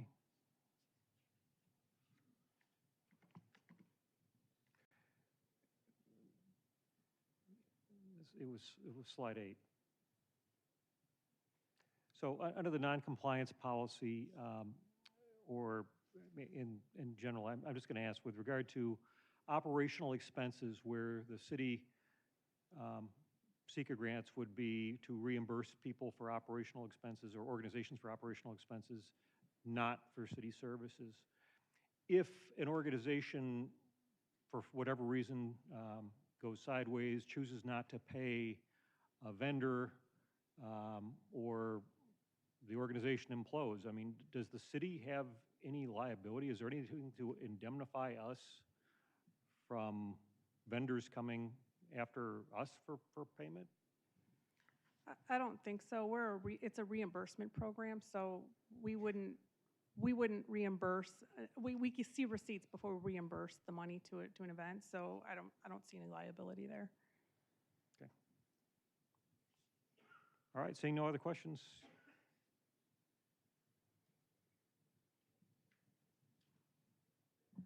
Okay, we now turn to the key topics section, the 4 items where we are specifically seeking council's direction tonight. I want to reframe this section briefly. These are not problems with SECA. They are places where the program has reached a natural decision point and where council's guidance will help us move forward with clarity and confidence. The 4 topics are the future funding structure for Memorial Day Parade, the change of scope review process, formalizing a path to organizational self-sufficiency, and standardizing parade operations. This matrix is intended to serve as a roadmap for tonight's discussion, illustrating the transition from the current state of SECA to a future state. It outlines the items before council and highlights the key decision points where we are seeking direction.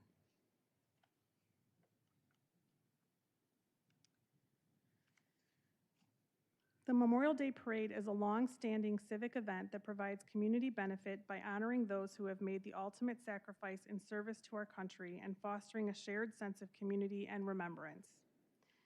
In 2024 and 2025, total city services costs for the event exceeded the annual SECA allocation.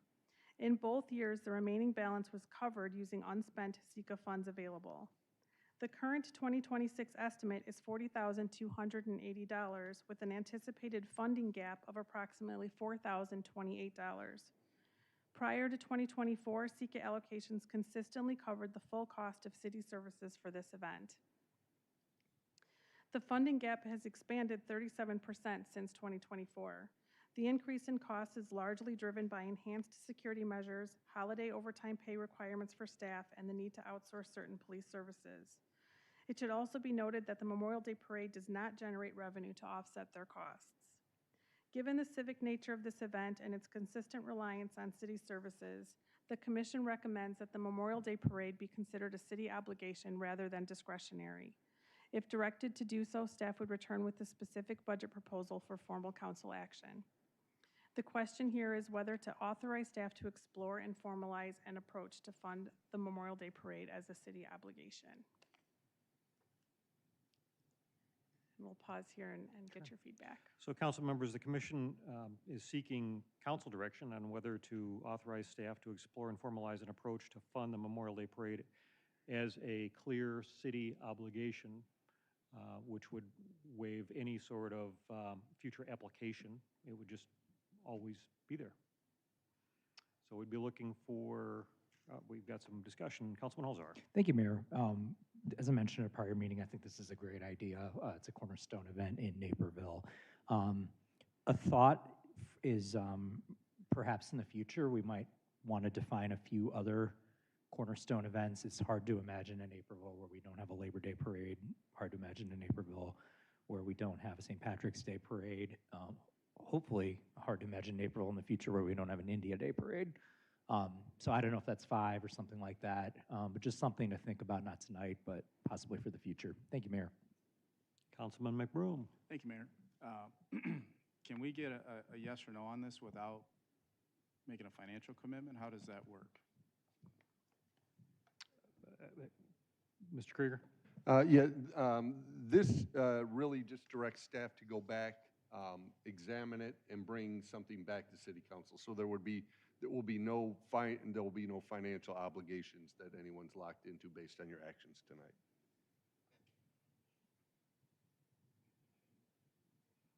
Okay, seeing no other questions, is there a show of hands in support of the question? And I'll repeat it again. The Sika Commission seeking council direction on whether to authorize staff to explore and formalize an approach to fund the Memorial Day Parade as a city obligation. And this, hands in the air would say yes, and then I will call for the noes in a moment. So those in favor, signify by raising your hand in the air. I see 9 hands in the air. Those against? I think we know the answer. We have 9 hands in the air on item number 1. Okay, thank you. This next item clarifies what constitutes a change of scope under Sika and how these situations are handled. At a high level, a change of scope is a substantive change to the purpose, nature, scale, or primary components of a funded project compared to what was originally approved. Routine administrative adjustments such as changes in date, venue within Naperville, or minor programming updates are not considered changes of scope. For instance, an event that changes from an outdoor festival to a ticketed indoor concert is a scope change. A venue switch within Naperville is not. The intent here is to ensure that funded projects remain consistent with what council approved while still allowing reasonable flexibility in implementation. Any proposed changes would first be vetted by the special events team.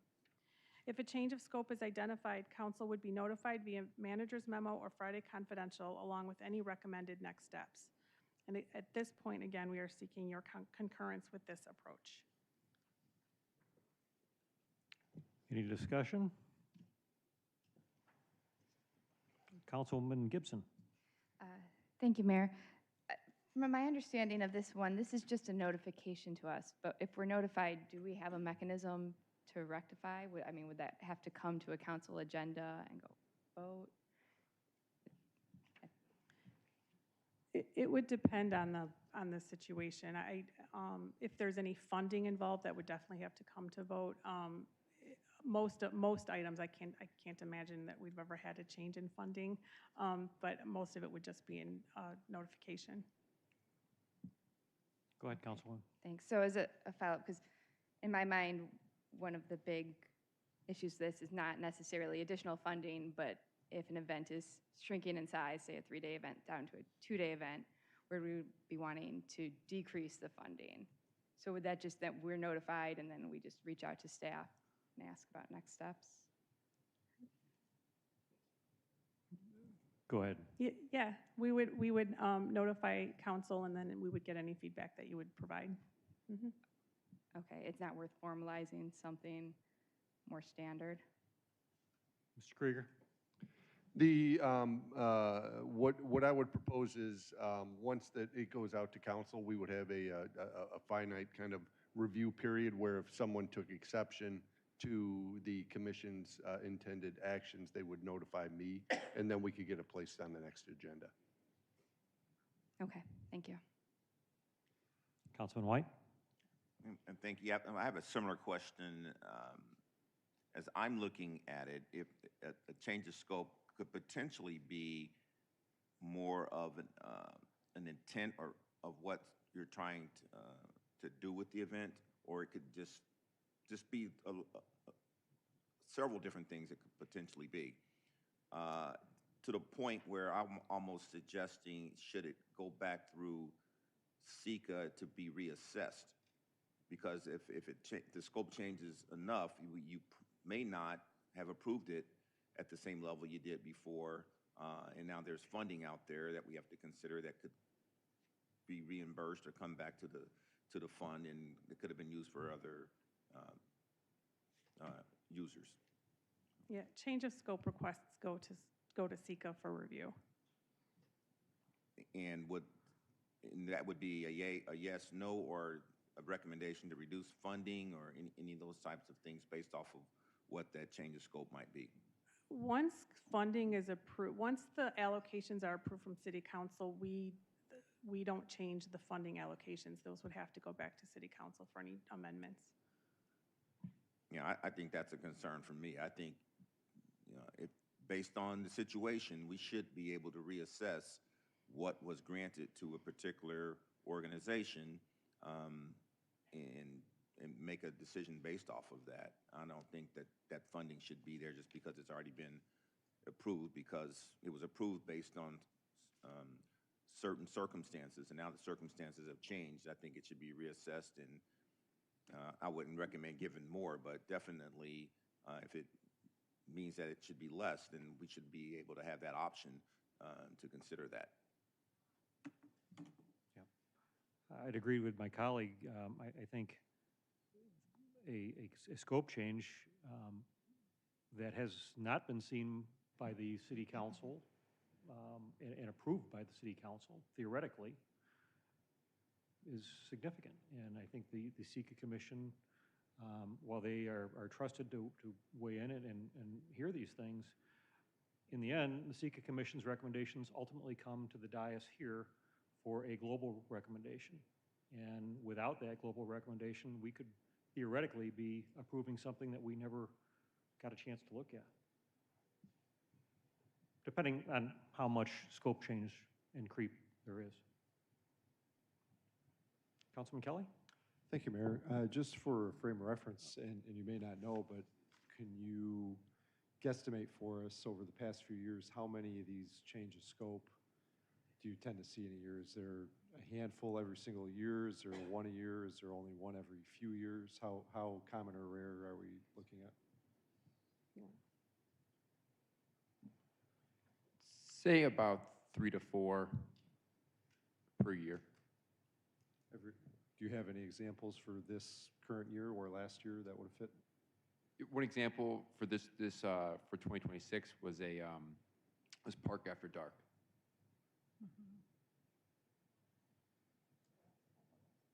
Can you give us a little more on that? What was the nature of the change? Yeah, my apologies. The Park After Dark event went scaled down some days based on availability. So the application that was submitted went from, I can't recall, 3 weekends to a smaller offering for this particular 26 year. Same number of vendors, same number of hours, same artist, same group, still during 2026, just push back the amount of events, like offerings, number of days. Okay, so my thought is I agree with what both of the last two comments were. If it's 3 or 4 a year, then maybe we do need some policy on that. If it's one every 3 or 4 years, or what you just described, I don't know that we really need that on a council agenda necessarily. So I could maybe kind of go either way. It just depends on how often and to what degree you think we would be considering these. Councilwoman Jane. Thank you, Mayor. I was just curious, how do we get notified of a scope of change? We would notify you through manager's memo or Friday confidential. Or how is staff normally notified? Is it the organizations that disclose that there's been a change of scope, or is it community members, or how does that go about? Go ahead. They reach out to me, special events coordinator, for that message. Okay. All right, thank you. Councilman Syed? Thank you, Mayor. So I just wanted to, listen from Chair Judy Brownhood, if you can comment on this change of scope. I think you have been on the board for many years. If you can, yeah, please. Chairwoman Broadhead?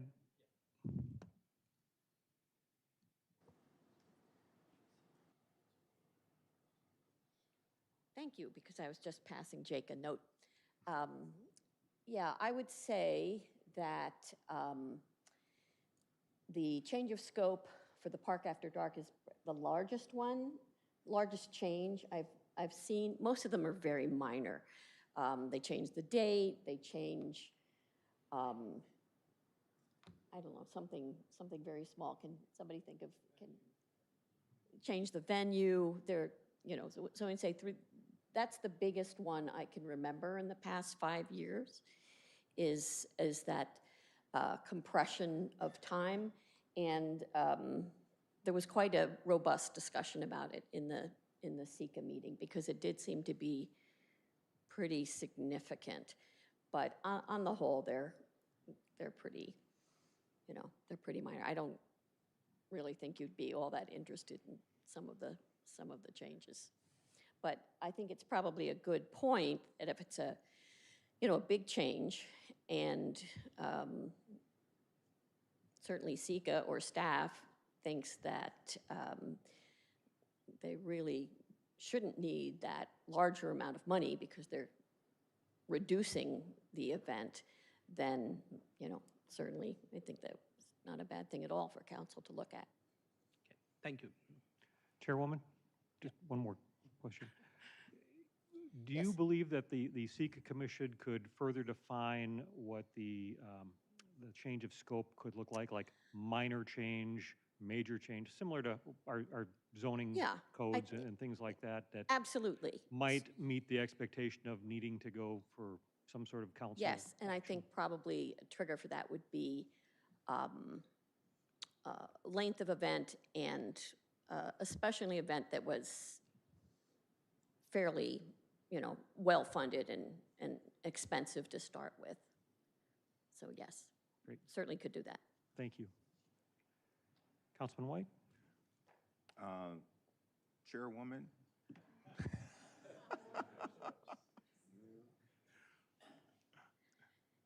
Yes, Thank sir. you. I would be curious, is it possible maybe for us to expand maybe the non-compliance piece? Because I could see where these two could be connected. If the scope is so great, it may constitute something that most of us might think are non-compliance based off of what they originally submitted. Any thoughts on that? Yeah, I mean, certainly, and as you see in the report and what you see on the screen, that there is not really a mechanism right now for non-compliance.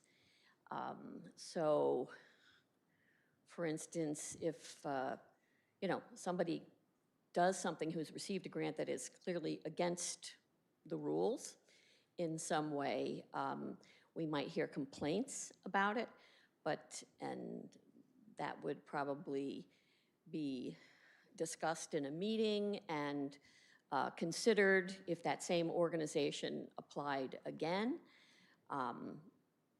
But yeah, I don't see why not. Is there anybody else who has any questions? I don't see any lights lit. Thank you. Thank you. Mr. Krieger, with regard to the manager's memo or Friday confidential, from a transparency perspective, I could see that like a public safety concern that pops up could clearly be something you would want to put up in the private or in the Friday confidential. But is there any reason that these changes couldn't go in just the standard manager's memorandum so the public has transparency and access to see what's going on? I can see no reason why they couldn't be in the manager's memorandum. Okay. All right. Seeing no other questions, does the council concur with the process? And first of all, based upon some of the comments that were made here, is there a receptiveness to the major versus the minor classifications of what these change of scopes could look like? Is council comfortable with that? I'm seeing some nodded heads. All right, so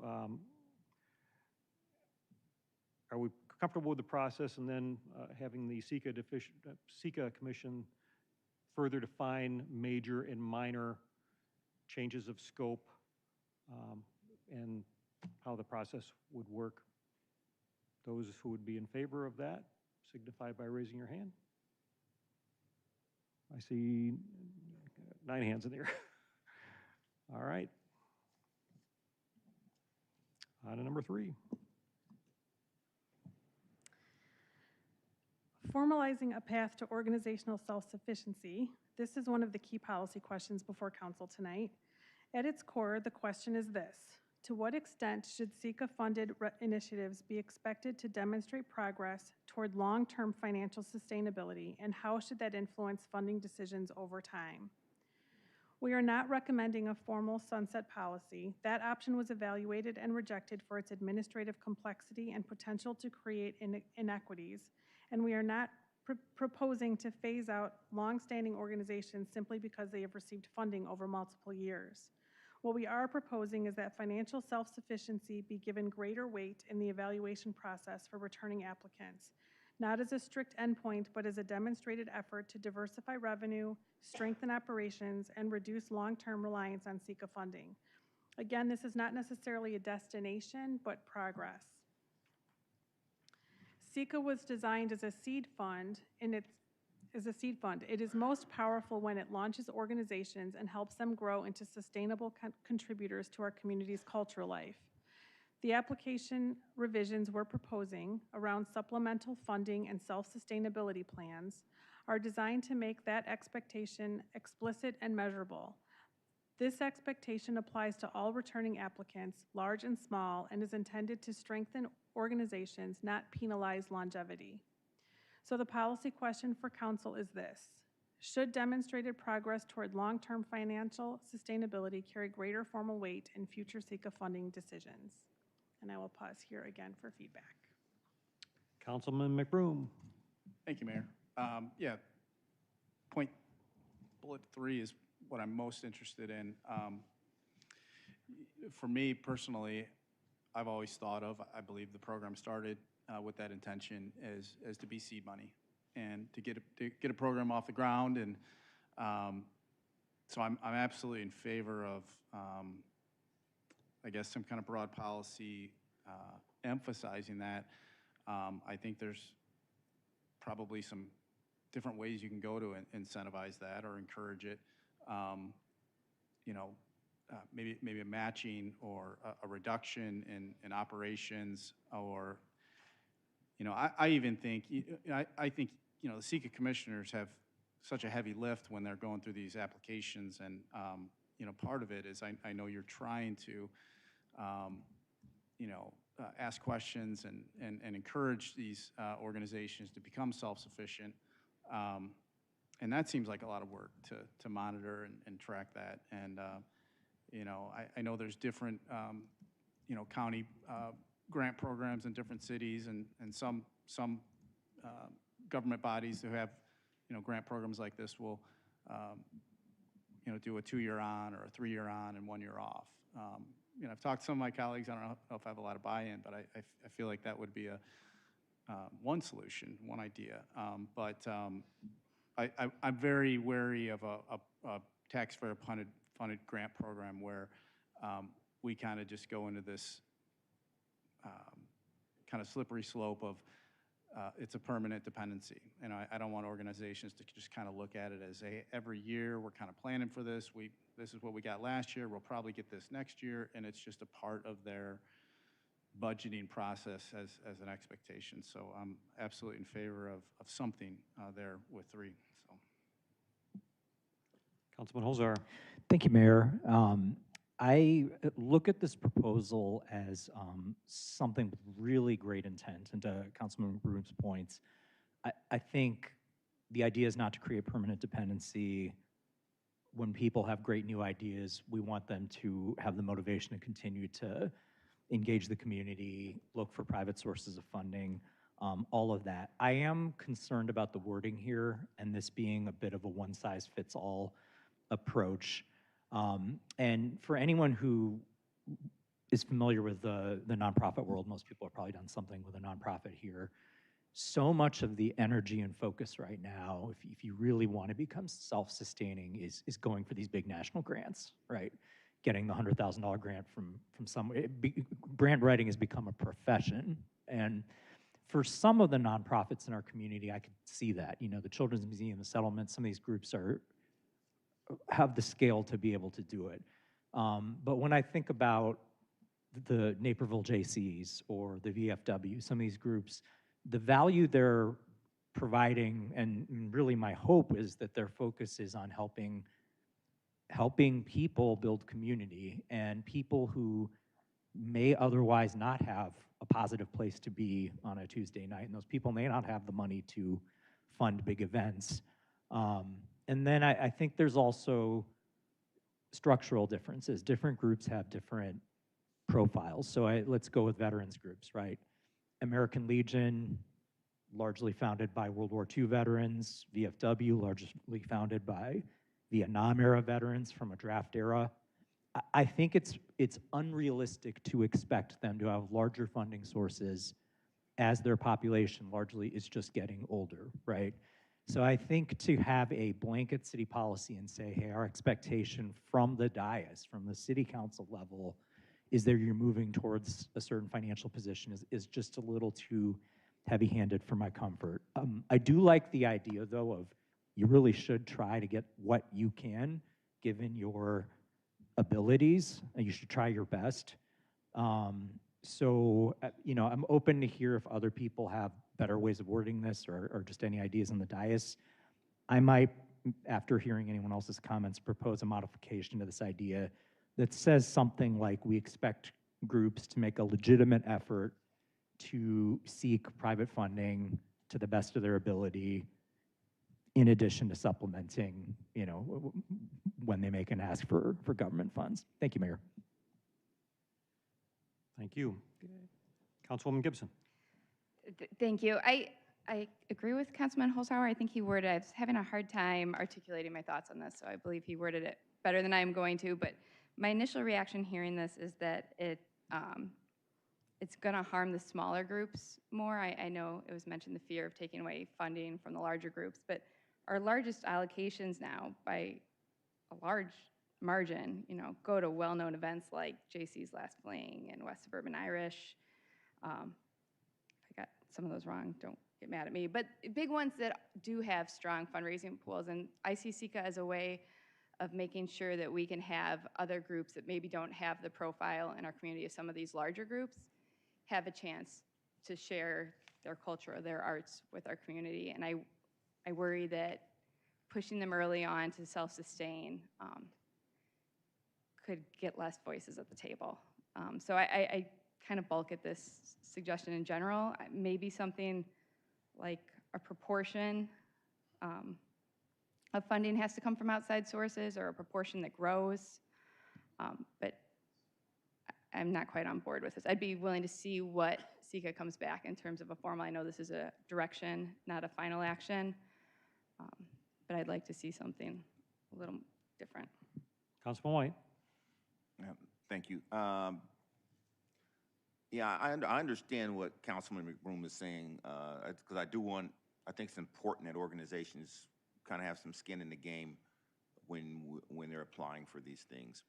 But I think it's important to also understand that we have organizations, maybe some of the smaller ones that Councilwoman Gibson just said, that are they're organizations where no one's being paid, there's no salary, they're just volunteers, and they're willing to put their time and effort into putting on an event that benefits the community. And they're not, and if we start we could potentially put a burden on them that now, on top of all the things you're doing to volunteer to help out and put this event on, now we require you to go out and fundraise and do all of these other things, and if they don't meet that criteria, we end up losing the event. And I don't think that's good for the community as well. It's a lose in that particular situation. So I don't think, I think we set it up here. We have to be careful of having a one-size-fits-all when it comes to this. So I think the commission's probably going to have to look at these organizations, these events independently to see what makes sense. And that may mean we have winners and losers in that. I don't know, but I would be curious to see what the commission comes up with. Thank you. Thank you. Councilman Wilson. Thank you, Mayor. You know, hearing some of the comments, I guess maybe I'm just dense or unfamiliar with some of the like smaller organizations and fundraising, but you know, like the JC's events tend to be bigger, so they'll obviously cost more. So you could certainly make an argument for a potential to raise a lot of money, but at the same time, realistically, J.C.'s are smaller organization as well. I mean, that being said, with like smaller organizations or startups or whatever, or for example, like off the top of my head, the mural that I think costed $2,500, not a lot of money, had they come to council or somebody to go, hey, I'm raising this amount of money, as opposed to Sika, I would have been happy to, and hopefully other people from council would have been happy to donate money toward that. Smaller events like that, where they're looking for private funding. So I don't know. I guess I kind of think about this conversely, where if you're smaller and needing, you know, $2,500, $10,000, and you'd go to, I don't know, door to door or whatever, asking for help for this event, it's certainly easier. But, and then coupled that with if you're going back to Sika every year asking for the same amount of money, hopefully you'd be able to, even if you're put into the spotlight and able to get that amount of money in the first year, hopefully more people knowing about small organizations and small amounts of money would be able to raise that some portion or reduce the portion in the following years. So I don't know. These are just some of my thoughts on it, but I'd certainly like to see if Sika or other folks had opinions about perhaps reducing it on like the third year, like Councilman McBroom had mentioned, or reducing it by some portion in subsequent years. Thank you. Councilwoman Jane. Thank you, Mayor. I agree with us re-emphasizing and trying to bring it back to supporting young organization, new events as seed funding. I worry that if we keep it too abstract and subjective, then it's going to be hard for our commissioners to weigh it. And so I would like to see something a little bit more defined. And maybe it needs to be more nuanced in terms of like the age of the event, and past a certain number of years, then it's assessed or weighed differently in terms of self-sustainability. But I worry about us not having some rubric, some clarity in how we communicate what this measurement is going to look like and how it's going to be assessed, so that organizations know coming in how this is going to be assessed, whether they've been with us, or they're coming to us for the first time, or if they've been coming to us for many years. I just think we need to be really clear on how this is being weighed. Councilman Kelly. Thank you, Mayor. Good and interesting comments from everyone. I'm trying to kind of take everything I've heard and seeing where there's some consensus, and I'm not sure where it is. I'm hearing concern about the smaller groups and concern about the larger groups. I mean, not to talk too much just about the JCs, but I do have concern there. You know, they're arguably the longest running event, might get the most amount of money, but if you cut down or cut out their grant, that really could put the last fling at risk. You know, they are relatively small, smaller than they were. Mostly younger people don't know that they've got the ability to raise the kind of money they need to put on an event of that size. But if you say, we'll keep giving you a large award every year for decades, I think it's hard to say to you, well, regardless of the size of other newer groups, well, we've been giving it to you for a few years, and so you've got to cut back. It's just really tricky, I think. I'm wondering if it could be just a more formal question, so it could be a data point for Sika commissioners to sort of subjectively factor into their decision-making without, and maybe this goes against what's being recommended or asked for, but without giving formal council guidance to Sika to say you have to consider it for this number of years or X number of dollars or percentages. I just think that gets really tough, and you know, we had the similar conversation on the India Day topic of, I just think you start running the risk of losing these events. They're just more and more difficult to put on, more and more expensive every year. And if we have a formal requirement that could result in decreased funding, in theory, that's great, and you open the door for new events, but I just think you run the risk of losing the ones we've got, and you might not get them back, or you might not have new events to replace it. So where my head is at is maybe you, and maybe it's already there, forgive me if it is, but maybe you formalize it as a question on the application so that you sort of force the applicants to think about it and provide that information, and hopefully you get them to think about going down that road, and you give that information to SECA commissioners to consider it in whatever manner they want to consider it without being quite so strict about it. So I don't know if there's support for that or not, but I'm not sure I'm hearing support from 5 or more for any other kind of formal policy. Councilman Syed? Thank you, Mayor. And I wanted to have Commissioner Tom Meyer and Commissioner Czar.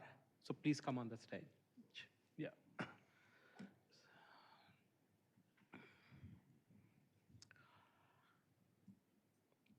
Just wanted to hear from you as a commissioner, what is your thought on this thing? Because you have seen this process, you have seen the applications, organizations, and everybody.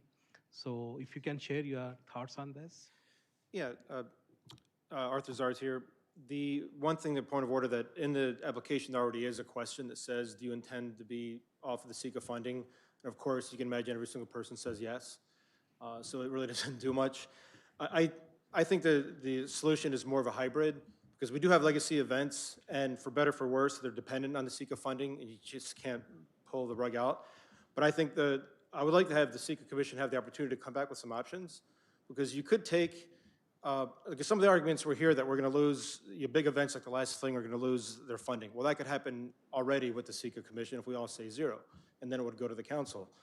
I think that the solution would be having a smaller portion of the budget within SECA that's dedicated for the seed funding, because I'd much rather see smaller events receive 100% of their funding, because $5,000 to a startup event can make or break everything. And they know that they have like maybe certain requirements, and the rest of the funding is just the legacy funding where we do the regular SECA, discussions we have. But I think a hybrid where we take a smaller part of the budget, very small, maybe like $50,000 or so, that's allocated for us to determine for 100% funding for the smaller events, if that helps.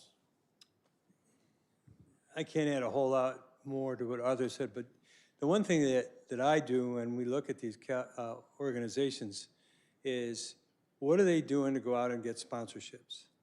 What are they doing to try to get self-sustaining? Because a lot of them don't do that. And there's money out there. As you know, I worked for a bank for years, and they lined up looking for whether it was $50,000 or $500.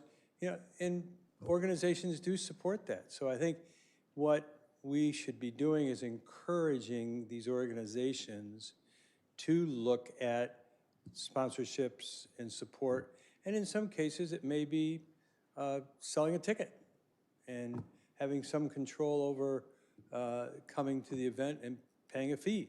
I know that was the JCs for a while, and then that just became too complicated to administer. But I think other funding sources, whether it's sponsorships, whether it's charging to come to the event, are all things that should be looked at. And I think we as commissioners have to be a little bit more diligent in asking a lot of those hard questions. Does that answer your question? Thank you so much. Thank you, commissioners. Thank you. So, Mayor, can I add something on this? Go ahead. I have seen in last 1 year that organizations are over-dependent on SECA. And sometimes when they don't get the funding, immediately they react. And they put the responsibility on city or SECA commission that because of them, we are not able to host event, or we are not able to work on this thing. So maybe it should have some responsibility, on them also, that they initiate something like Commissioner Tom Meyer said, sponsorship, yes. And Naperville definitely have a lot of local businesses who can support such nonprofit organizations, who can sponsor, support, whatever way they can do it. But some responsibility on nonprofit organizations so that, they also have some funding, and then they get support from the city. So that's what I feel, Thank you. Now, back in 2004, I was sitting out in the audience when Councilwoman Ellingson sat up here and was advocating for what back then was the beginnings of the what was now known as the SEEK ordinance. I was a member of the Naperville Development Partnership, and we were looking at the implications of a food and beverage tax that had never been passed in our community before. But one of the compelling arguments that Councilwoman had was that we had events like Rib Fest and the Last Fling that I want to refer to as charitable reinvestment events. These were not-for-profits that were large-scale events. They raised a lot of money, and then they donated the proceeds back into the community to other charities. And those events are now few and far between, but Councilwoman Ellingson was really beyond her time with her thought process. She's like, hey, let's help these groups donate more, and let's come up with a mechanism to pay for the police and the fire and the public works and even the park district people who help support these large-scale events. And then these groups can donate a lot of money back into our community and support all the different charities. Well, we're down to basically a couple left. And I think, you know, my guidance or advice to the SECA Commission would be to look at events that could be classified in that charitable reinvestment space that are going to turn around with the proceeds that they receive and then hopefully lever that into something bigger and give back to the community in other ways. I would also suggest that there be some weight on those groups that can come in with some of their own fundraising, or maybe even perhaps a weight for a match. You know, if I put in $5,000, maybe I could get a matching fund of $5,000 on the operational cost side. But it is a tough question, and I think there's a lot of ways to get there, but I know we've got very smart members of the SECA Commission that might be able to hear all of these different pieces of advice from the dais and maybe get us to a lot further down the road. Councilman Halzauer. Thank you, Mayor. I really appreciated the mayor's comments there about, especially about the charitable reinvestment, right? If you're thinking about some events through that lens, I think the standard that's on the screen is probably counterproductive to those. I also really liked Commissioner Meyer's comment that he asks organizations, you know, hey, I see that you didn't ask anybody in the private sector for money. Why not? Because I think it is a very fair ask if we're talking about taxpayer dollars. Mr. Zards, I thought, Commissioner Zards provided some useful insight there that there is a question on the application right now, but the way I heard it, it's almost like a gotcha question. It's like, hey, do you plan to be totally self-sufficient someday? I mean, there's no good way to answer that question. I mean, that's just not realistic for most organizations. So it's almost like not even gathering data that would be extremely helpful. All of that to say, I didn't hear a majority of support for the highlighted option that's on the screen. I liked where Councilman Kelly was going with his compromise. So I wanted to float the language and maybe ask for hands in the air, Mayor, if we could ask SECA to think about including something on their questionnaire, on their rubric that they give to groups,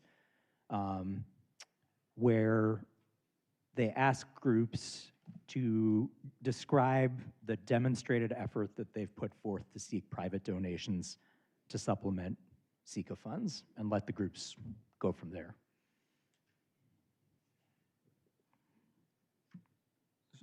And that's the entirety of it, correct? So that would replace what's on the screen with, correct, just flagging to commissioners that we'd like for them to ask groups in their applications to show a demonstrated effort to seek private donations to supplement their SECA funds.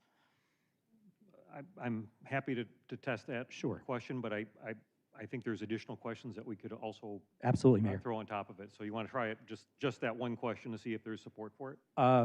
Sure, and then just ask for hands in the air for multiple Maybe that's questions. a fair way to build. Great, thank you, Mayor. All right, those in support of Councilman Halzauer's suggestion, raise your hands in the air. Okay. There's 9 hands in support of that request. I'd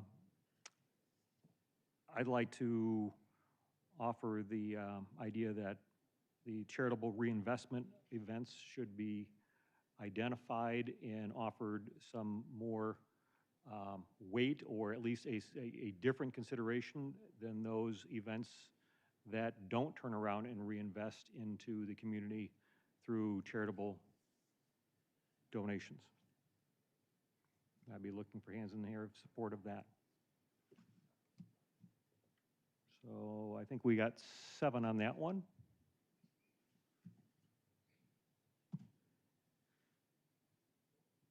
Anything else? Councilman Kelly, you got one? You want to throw one up? I'm good. Okay. All right, is there anything else that we want to put out there for SECA to go back and work on? How about the hybrid model that Commissioner Zards mentioned with regard to a set aside for the first-time seed money? Councilman Holzer? Thank you, Mayor. I will say conceptually I really liked it. My hope would actually be if maybe they could come back with some more meat on that, I guess. Maybe at a future presentation they come back to us. One of the concerns I can tell you I have is if there's a defined number, I worry about that starting to become, again, one size fits all or a little inflexible, right? If it's, hey, it's $50,000 of seed money or whatever, who knows what inflation does to that or changes in the nonprofit landscape. So that would be my feedback, would be rather than take a vote on it right now, I'd like them to think about it a little more. Thank you, Mayor. Councilman Kelly? Thank you, Mayor. Follow-up question I'd have for that too, if they're going to come back to us, kind of similar to one of my earlier questions, just some data on how many first-time events would fit into that bucket in any given year on average, and roughly how much funding is requested by those groups that would fit into that first-timer kind of bucket, just so we have a rough idea, you know, what are we looking at? Would 50,000 make sense or not? Just to give a little context to it. This year, there were 15 new initiatives, and we're checking to see what that total amount was. The amount for CY '26 new initiatives was roughly $460,000 requested. Okay. Director, you think you have enough guidance on number 3? All right. Yes. Thank you.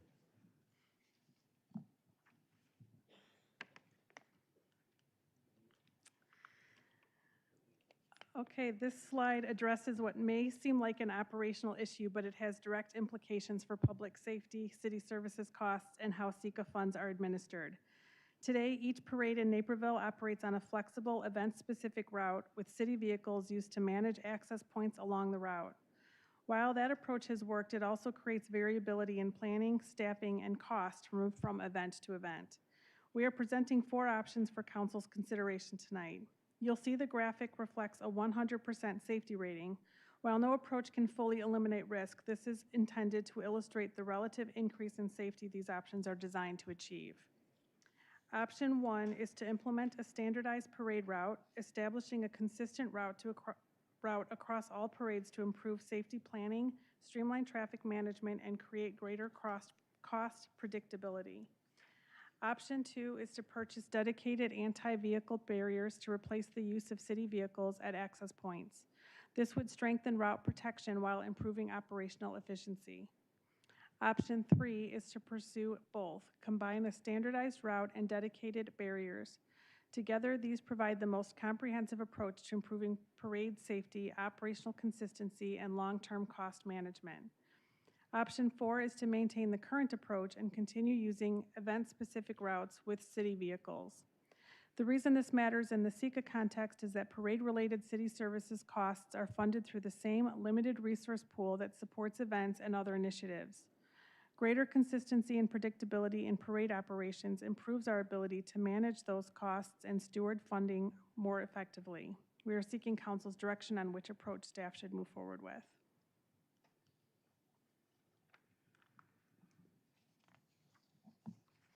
Council?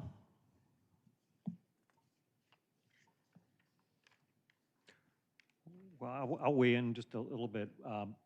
Have you received any feedback from the Memorial Day Parade Committee on this proposal? And the reason I bring this up is that parade historically has been the shortened route due to the aging population of a lot of our veterans who can't walk, and they want to proudly walk, and they should be proudly walking in the event that's there for them.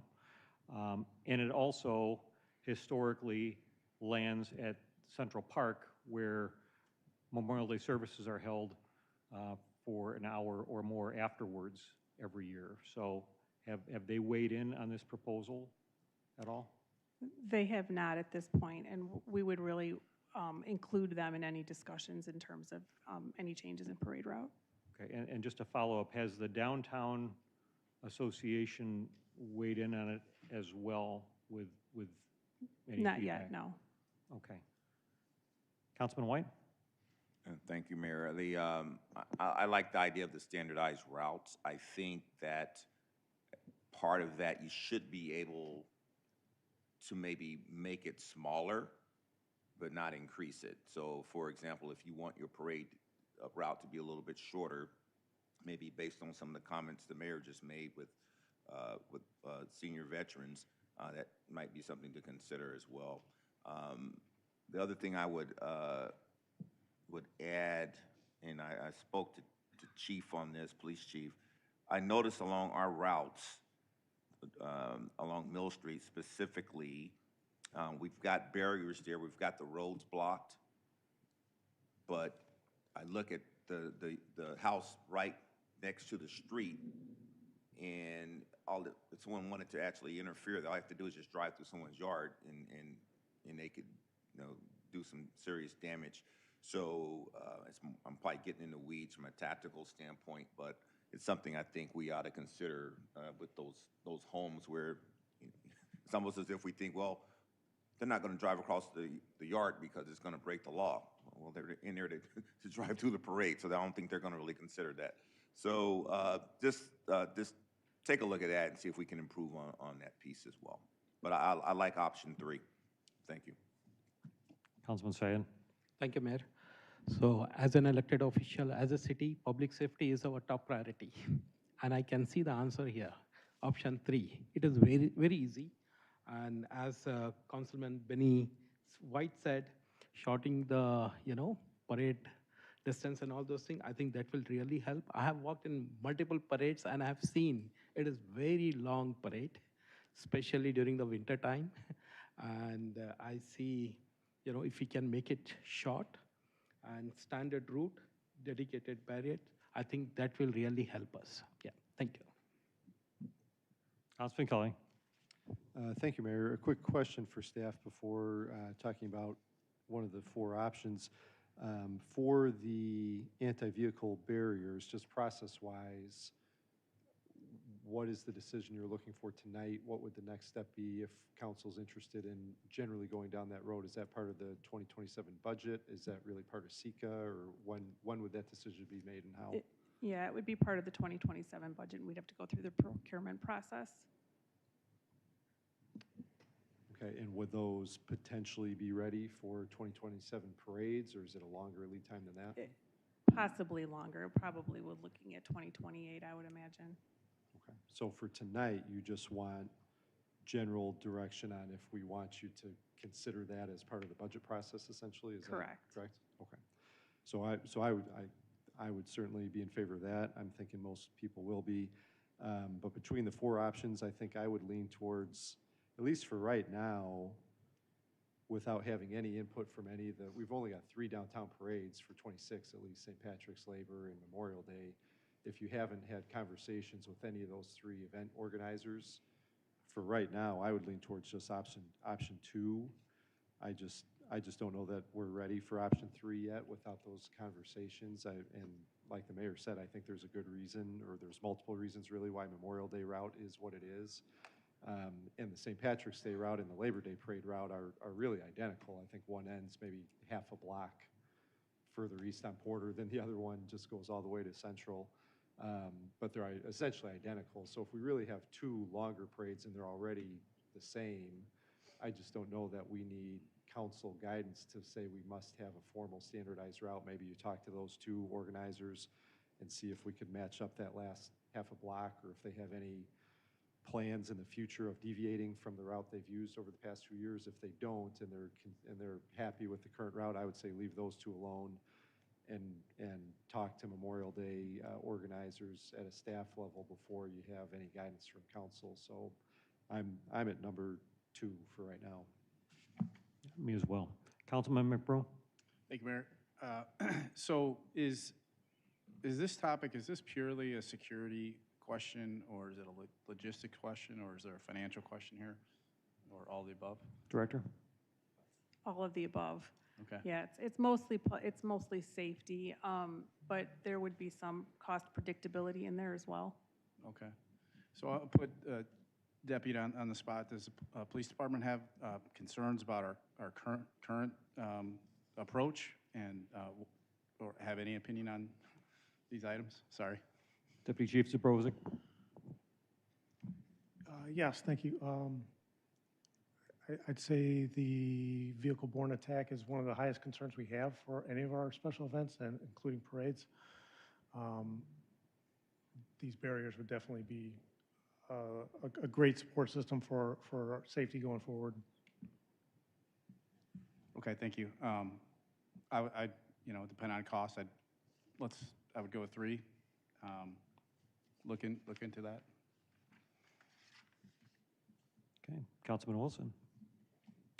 Thank you, Mayor. Yeah, I guess my preference here, would be option 1, and I guess my only apprehension with the barriers is, like Councilman White had mentioned, even if I guess I'd have to see a full plan of like where the barriers would be, just to, like Councilman White had said, if the barriers are at the street, then somebody drives through the yard, then the barriers, I guess, still aren't going to help that much. So, I don't know. I guess I would still have to see what exactly the plan was and where exactly they would be at and how much it would cost to look into adding barriers all over a parade route. So, yeah, that being said, I think it might make sense to look at a standardized parade route, because like somebody else said, it could always be reduced. So that's where I'm at. Thank you. Councilman Syed? Thank you, Mayor. So, Director, so what are the cost implications on all the 4 proposals? So can you give us some cost impact on this? We did not do a full cost analysis on what the vehicle barriers would be, but I have seen one where it was approximately $300,000. But the challenge in that is the estimate that I saw doesn't necessarily equate to how many we would need. So it's a hard comparison to make. Okay, right. Thank you. Any other questions? All right, I think there's some mixed feelings on the dais right now about where we're at. We can test the questions, or we can ask for staff maybe to address some of the questions that were brought up, like contacting the downtown groups and communicating with the Memorial Day Parade Committee to see where they're at. I mean, this could be no problem for them, or they could say absolutely not. I mean, until we know those answers, I just don't know if I'm stuck on number 2 until we know more of those answers. So, council members, any thoughts? Do you want to test the questions, or are we still kind of mixed right now on our feelings until we hear back from some of those other groups?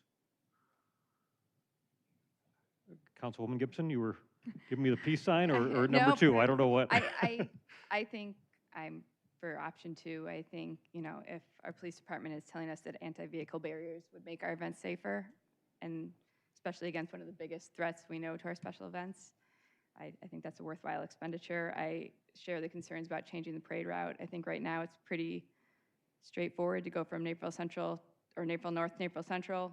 The groups already have the staging all worked out. I think Memorial Day Parade, and mind, the veterans and like that, but also the schools that have their marching bands.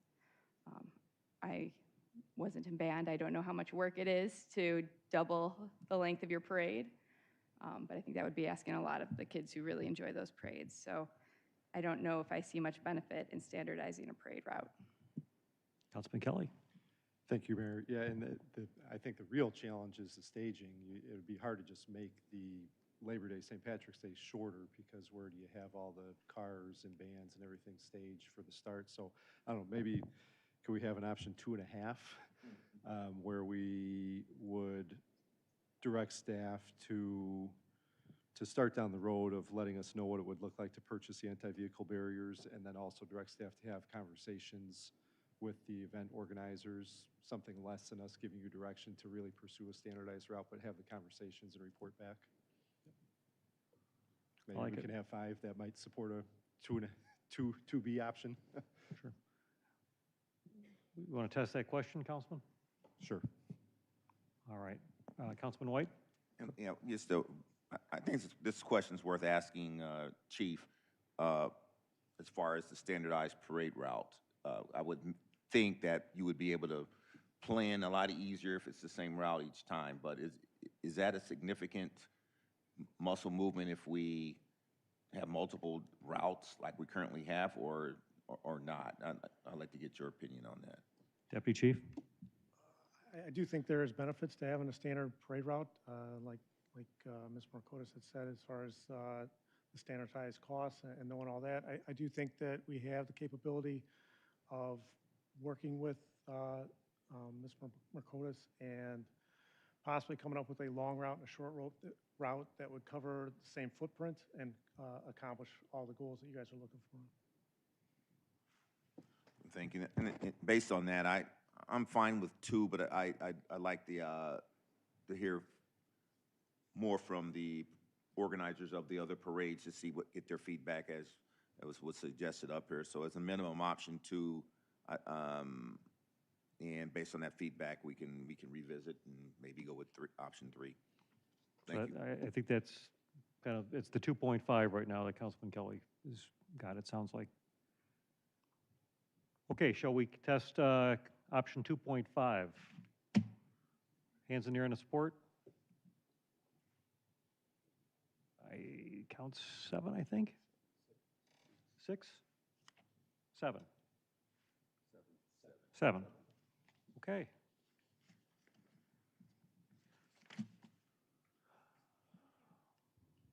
Thank you. Pending council's direction on the items discussed tonight, staff will take 3 concrete next steps. First, the SECA Policy and Procedures Manual will be updated to reflect the administrative clarifications approved this evening. Second, the SECA Commission will refine its mission statement, which currently focuses on furthering special events and artistic and cultural experiences. The refined mission will establish a clear standard for evaluating projects, whether they create meaningful shared experiences and cultivate a sense of belonging with the Naperville community.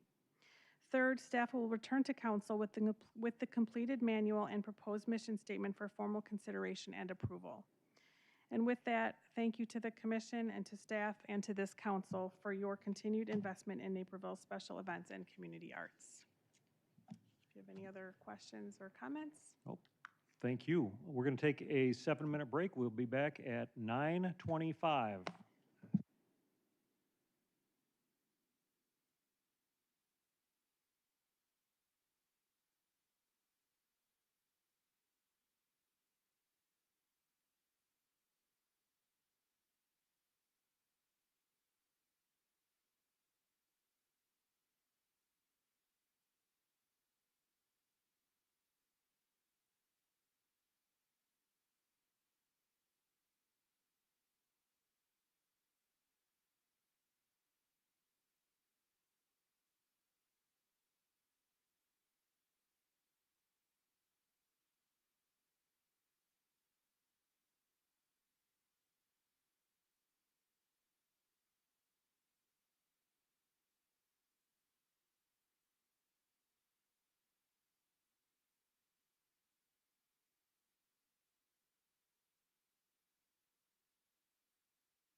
It's 9:25, we're reconvening. Mrs. Schatz, please read O3. Item O3 is a recommendation to receive the report and provide direction as to the special study to be initiated by the planning team in 2026. One written comment was posted to the website, and there is one speaker, Marilyn Schweitzer.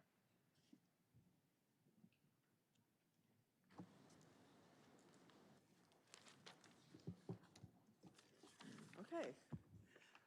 Good evening again. So from a planning perspective, it seems problematic if staff can only handle one special topic per year, especially when almost half of 2026 has already passed with no progress on the listed topics. This is not a new phenomena. For years, City Council and the community have wanted more than the planning team can accomplish. On top of this, the city has invested in outside consultants, yet there is a recurring gap between recommendations and implementation. Special projects are sometimes deferred or dropped, only to be revisited years later when the original analysis is outdated, requiring the process to begin again. This constraint may contribute to long-standing challenges, including the city's limited progress on affordable housing over the past 20 years. As Mayor Worley noted a few weeks ago, there also may be implications for maintaining municipal control if such issues are not addressed locally. So beyond discussing and possibly selecting this year's one special topic, please considering the following questions. 1, is City Council content with the current situation? 2, is one special topic per year what most municipalities do?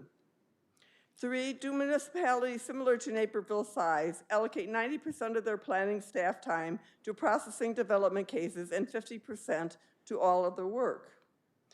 Is Naperville's planning team understaffed, or should priorities be realigned, for example, by hiring more staff, dedicating staff to special topics, or slowing down the processing of developmental cases? Could coordination between the planning team and other city departments be improved to lessen the burden on planning staff? Is attrition an issue? If so, why? Can City Council's requests be managed so that they do not derail progress on special projects identified during the budget process? Regarding selecting this year's one special topic based on what was agreed upon during the 2026 budget discussions, I favor the Fifth Avenue development. I do not understand why the 2022 land use plan is considered insufficient for the I-88 corridor. I also do not understand why the plan was largely ignored during the promotion of a data center on property that had been slated for future residential development.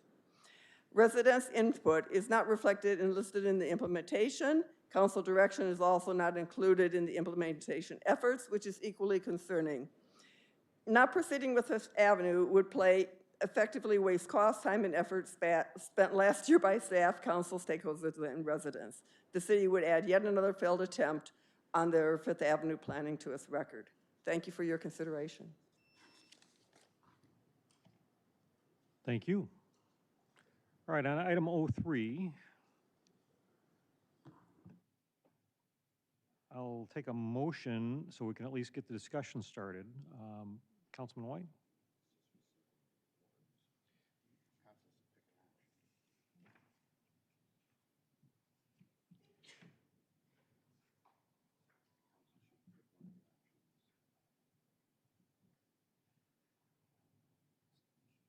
Or we can go right to discussion. Let's go to discussion. Any discussion from the council? We have two options, either the Fifth Avenue priority or the I-88 corridor priority. Councilman McBroom. Thank you, Mayor.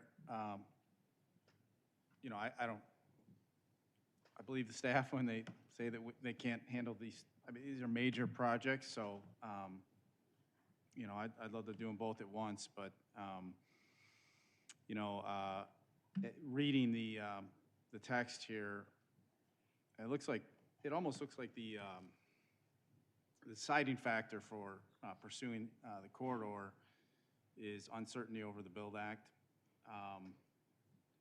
And impact on Fifth Avenue would be greater. You know, I guess in a couple of weeks, we may know more on that, but, you know, a lot of talk about, you know, there is a need for housing. I mean, I think, you know, all this talk about whether that legislation is right or not, obviously, I put myself on record. I don't think it's the right thing, but I do agree that there's a housing shortage is real. And so I assume that Fifth Avenue would be a place where, you know, what we approved down on 75th behind Home Depot, when I looked at that, I was like, that would be perfect for downtown Naperville, for Fifth Avenue. But I guess, you know, one thing I'm not seeing here is, and I'm going to ask staff, and you probably can't quantify this, and you know, economic impact is important too, right? You know, that, you know, expanding our commercial base. I mean, does staff have any idea from like a property tax revenue or a ROI? I mean, should we assume that the I-88 corridor, what we do there is substantially better financially for the city? Is that something that we're considering here? Mr. Krieger? You know, the short answer is going to be, it really depends. There are a lot of factors we consider when you consider kind of economic impact. Property tax is kind of one of those pieces. You know, the others are kind of sales tax, job creation, and, you know, impact to school districts, a whole bunch of different factors. In general, and for, you know, for the last 2 decades, we've really been kind of focusing or attempting to focus the commercial on the I-88 corridor, just because that's kind of what, you know, kind of ramped this community up 50, 60 years ago. The AECOM study did indicate that our zoning there is dated, and we're seeing really that come into play based on the proposals we're receiving over the last couple of years. So, you know, that is what staff's recommendation is, and it's something that, you know, you are not going to see kind of tangible benefits in like a 6-month period, but really for kind of the long run, that's where we think the money and the employee hours are best invested. Okay, thanks. I'll listen to the discussion, have an open mind here. I'm not married to one or the other. I feel like I'm a little biased Fifth Avenue. I've always loved that plan, and I don't like that city property's not generating anything, and I think there's a need for, you know, housing for younger individuals and seniors there as well. So, but, you know, happy to hear other thoughts here and see which way we go on it. Councilwoman Gibson. Thank you, Mayor. I'm partial to the I-88 corridor. We know how important revitalizing this corridor is for our community. Council has shown that, you know, we gave NDP $300,000 over the course of 2 years to specifically work on the I-88 corridor and come to us with this strategy that we got about a year ago that is very extensive, very helpful. We saw in the Q&A they have been doing great work trying to attract businesses to the 88 corridor, are working on branding. There's an I-88 corridor committee at NDP that meets weekly. So I think, you know, the missing leg of that, as we heard from City Manager Krieger, is zoning. When we had the discussions about the data center earlier this year, the land use master plan was essential for how we approach that decision. So to hear that we have outdated zoning along I-88 while we have a group putting extensive effort into attracting businesses just seems like a misalignment.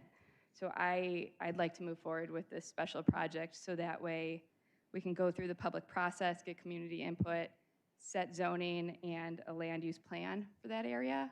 So that way NDP's work can align with council and community direction. Councilman Holzar. Thank you, Mayor. Yeah, I think good comments in both directions there. While I am going to vote for the I-88 option tonight, I agree with virtually everything Councilman Groom said about the importance of Fifth Avenue. This, I've said this many times before, but you ride the Metro train out from Chicago, most of the downtowns you ride through have a really nice space by their train station. I think it's kind of embarrassing that we're the best community in America and we have parking lots from 50 years ago that everybody knows there's a better use, and it's political will up here, it's political courage that has stopped it from going further. So I really hope that that is something that can be a priority in the very near future. I'm going to agree a little bit with Marilyn's comment. I really don't know that, hey, we're studying, we're having an outside person study rezoning the 88 corridor. That means we can't do something with our train station area. I just don't know that I buy that as logical. I will still express just kind of a note of, I guess, skepticism on how so much money and effort was spent on attracting a data center here that was not in line with the city's own guidance. Spending money developing, through a public-private partnership, a plan for the I-88 corridor before the city had laid out the guidelines of what we're now talking about. I think that's a lot of money that is going out, a lot of money and effort that has gone out to what seems to me like cart before horse. I do plan to bring this up again during budget discussions. Last time I already mentioned taking a closer look at, for example, the funding at NDP that's going towards printed restaurant guides. This might be another area where we could be looking at some funding cuts and making sure our taxpayer dollars are being used wisely. Thank you, Mayor. Councilwoman Jane. Thank you, Mayor. I agree with everything Councilwoman Gibson mentioned. I think it's important that we align ourselves with initiatives already at play. I do think that housing will still be an issue with I-88 too. I mean, we're looking at potential businesses, employment that might be coming our way. They'll need housing. Housing is still going to be a big part of that discussion, and I don't think that it's just unique to Fifth Avenue, and I hope we continue to have discussions around housing, particularly for our young professionals and seniors. Councilman Syed. Thank you, Mayor. So affordable housing, we have been discussing for more than 5 years. I have seen practically on this dais, people have been talking about this thing, but we have never moved forward. But this is a great opportunity. First, we need to think about the community, community's needs. Professionals, young professionals, today they cannot afford a house in Naperville. A lot of people I meet every week, out of 10, I ask everybody, where do you work? Naperville. Where do you live? Aurora, Plainfield, Las Vegas, XYZ cities. Out of 10, 6 to 7 people lives out of Naperville. When we can do wonders, we can do great things for Naperville community first. I feel, Fifth Avenue, we have been doing lip service for last 5 years, but practically we are not thinking and moving into that direction to help our own people. I feel, we need to think about our seniors who needs housing. We need to think about our youth who really want to work and live in Naperville so that they can raise their family in Naperville. And we all talk great schools, great parks, great library of Naperville, but those people cannot use all these things because they don't live in Naperville. So I feel, we should start thinking about Fifth Avenue, such a wonderful place, station, everything we have there. But there should be the well where we should take some, good decisions or courageous decisions to make this Fifth Avenue happen. And I think that will really help the community as well as the seniors. So thank you so much. Thank you. Well, I want to make the case for the corridor, and I'll start with the changes that are happening in 2 weeks. In 2 weeks, June 1st, the Illinois People Over Parking Act takes effect. The entire Fifth Avenue study area sits inside the half-mile Metra hub buffer, which means the minimum parking requirements will no longer be enforceable on the development on that site. Trailer bill was filed in Springfield to exempt municipalities our size. It is currently back in Rules Committee, and it will not become law before the effective date of June 1st. So we need to plan as though no relief is coming. And you see that single change reshapes the foundation of ULI's technical assistance panel report that we received in December. The TAP's 3 formal recommendations were develop a master plan, run a transparent RFQ, RFP, and study the feasibility of a TIF district. But those were all framed against parking standards where code-mandated replacement parking drove the density math. And the report's right-sizing parking analysis, the TIF feasibility numbers, the development scenarios, the master plan would all need to be re-examined under this new law before we ask the development community to respond to any RFP. Not to mention the impacts on the neighborhoods and us potentially putting an RFP out that could dramatically change everything that the neighbors heard before. Meanwhile, in the I-88 corridor, there's real momentum that we can't afford to squander. And perfect examples, Key Distributors, a $2 billion employee-owned food distributor. They recommitted to Naperville last year, renewing and expanding their corporate headquarters off of Deal Road. Celcarta opened a new precision medicine lab on Center Point. That's 4 times their previous footprint, doubling their Naperville workforce. AGI brought its North American headquarters here, anchoring a global ag tech operation inside the Schumann. And Via Photon, the Naperville-based advanced manufacturer of next-generation fiber connectivity, is exactly the kind of growth stage company we want building here. Food, life science, ag tech, advanced manufacturing, these are the sectors that the AECOM study identified as our growth lanes, and it proves the corridor can compete if we choose to make it a priority. But the counter trend, it's real, and it's accelerating. Pulte built Napier Commons, 227 homes on 67 acres of excess land carved off the Nokia campus. Former Lucent building next door was demolished in 2023.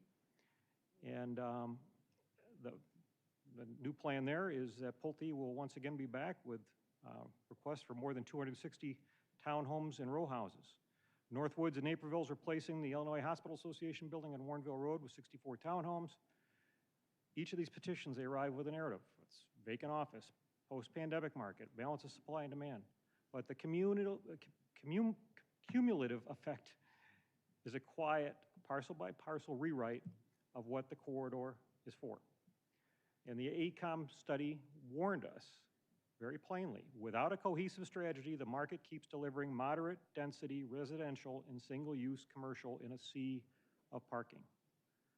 So I think the question that we have to ask ourselves is, do we want a business corridor along I-88, or are we comfortable becoming a community that relies on its residents to pay for services? Half of our jobs sit in that corridor.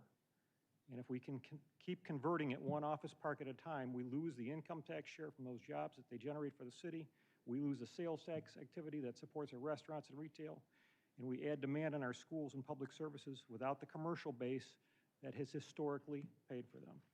And that's the balancing act that has supported 12 consecutive years of real estate tax rate reductions from the city. And it gets harder to hold these longer trends in the future. So my recommendation is to have staff proceed with the I-88 corridor study.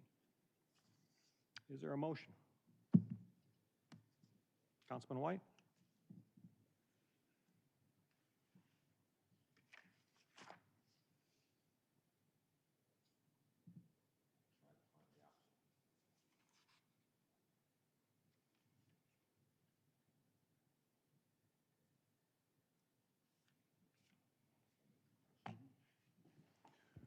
Mayor, move to make the motion to have the focus for the planning team to be on the I-88 corridor. Councilman Kelly. Second, Kelly. With a motion and a second, roll call. McBroom, Aye. Syed, No. White, Aye. Wilson, Aye. Worley, Yes. Gibson, Aye. Holzhauer, Aye. Jane, Aye. Kelly, Aye. Motion passes 8-1. Next item is 04. Item 04 is a recommendation to receive the staff report regarding the proposed Naperville Due Process and Municipal Property Ordinance, consider the options set forth regarding local action on federal immigration enforcement activities, and provide direction to staff. Online, 7 positions of support have been posted, as well as 13 written comments. We have 13 speakers this evening. The first 3 speakers are Lily Burciaga, Doreen Schweitzer, and Kasim Rashid. And just a reminder, all the public forum rules still apply for public speakers. And as you've heard your name called, please move to the front row so we can hear you in an efficient manner.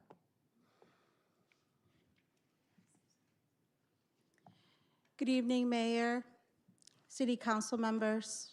I'm Lily Burciaga. I'm a Naperville resident, a counselor, a professor, and president of Almas. Tonight, I'm speaking on my behalf.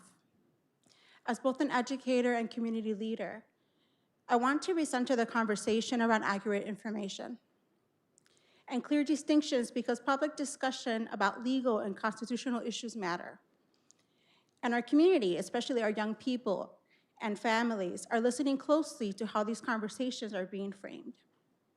Thank you to city staff for the recently released report, acknowledging that this ordinance is legally defensible as an exercise of the city's authority and over municipal property and resources. The report also confirmed that the ordinance does not override federal law or interfere with lawful federal immigration enforcement activity. That distinction matters. Federal law remains the supreme law of the land.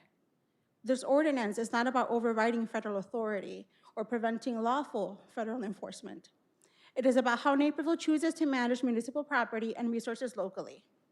As an educator, one of my concerns throughout these discussions has been the confusion that inaccurate framing can create within the community. Public conversation should help residents better understand what this ordinance does and does not do. Distinctions between federal authority and local municipal policy matter. The question before this council is not primarily whether the city can legally adopt this ordinance. The question is whether Naperville believes clear, transparent, and consistent public policy guidance regarding municipal property and resources is important. The staff report discussed communication, training, implementation guidance, and continued community engagement. Many residents agree those efforts are important, but they should complement formal public policy, not replace it. Formal policy creates consistency, transparency, accountability, and continuity across departments and future administrations. The ordinance can also serve as a foundation that supports broader communication. Expectations, broader communication, education, training, engagement efforts moving forward. This discussion is ultimately about lawful local governments, public trust, and establishing clear public expectations regarding municipal resources. At a time when many residents are seeking clarity and consistency, I believe it is possible to support constitutional rights, respect federal and state law, maintain community trust, and establish clear local policy at the same time.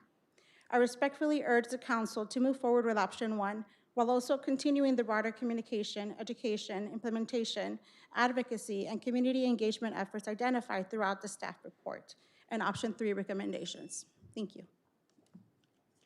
The next speaker is Doreen Schweitzer, followed by Kasim Rashid.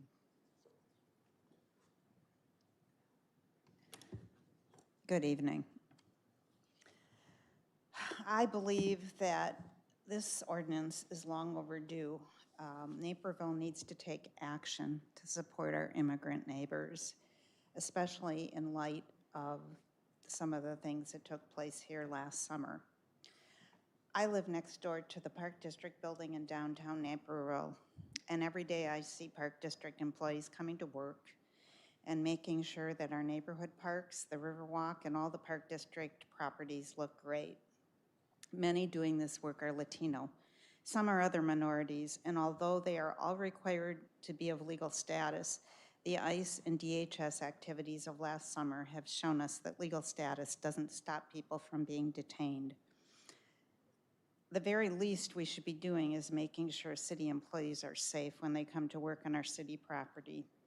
I was concerned last summer and asked if these issues of the threat of being detained had been addressed by their supervisors, and I was told that it was not. And in that time of uncertainty and daily news of violent confrontation based on basically individuals' ethnicity, it should have been addressed. We don't know what this summer will bring, and as a city, we must be prepared and we must pass this ordinance. Do we want to be a community that welcomes and invites visitors to our parks and our businesses?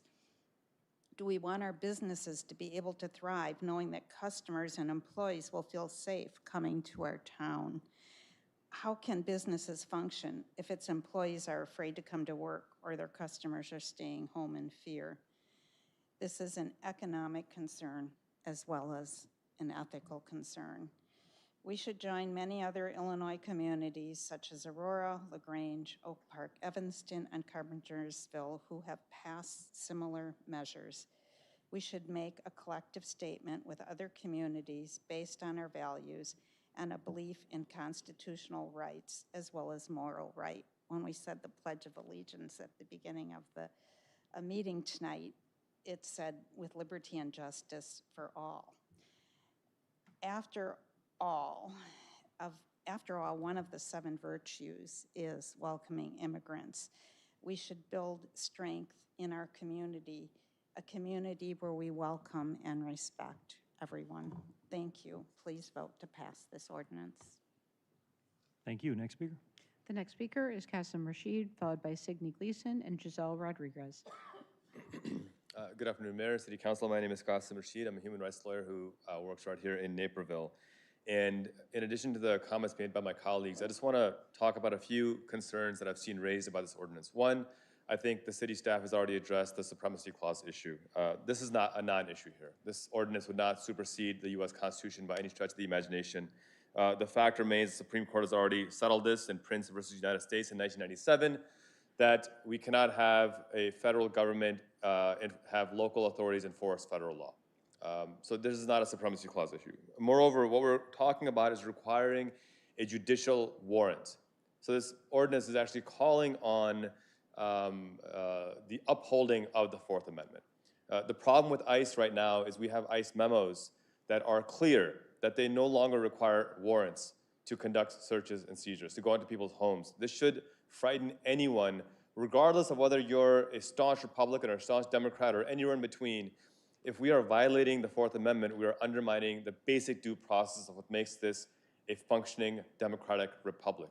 You study international human rights law, domestic human rights law, and you recognize that the failure of a government to protect due process is the first major sign that fascism has crept in.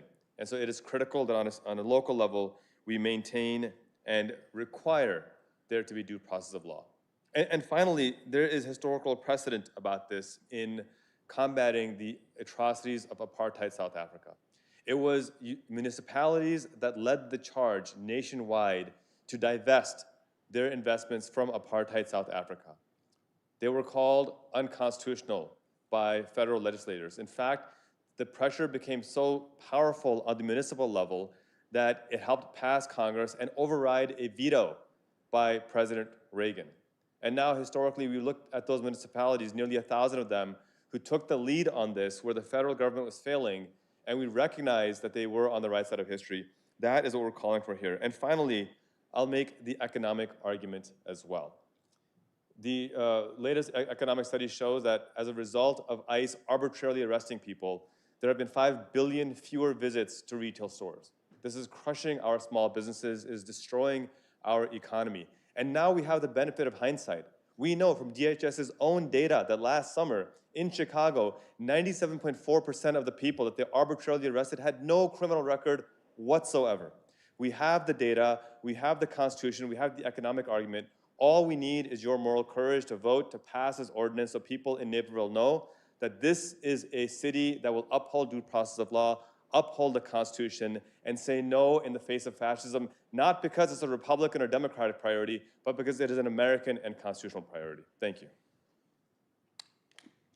Thank you. Next speaker. The next speaker is Signe Gleason, followed by Giselle Rodriguez and Carrie Neiswander. Good evening. As has just been said, my name is Signe Gleason. I'm a longtime resident. Ma'am, could you get closer to the microphone for us? Sure. I'm a longtime resident of Naperville. I'm gratified that the council is taking on an in-depth examination of the Naperville Due Process and Municipal Property Use Ordinance. Thanks to all of you. I want to specifically recognize Congressman Holzhauer for ensuring through his motion in early April that the ordinance be studied and a report developed by the city staff for council consideration.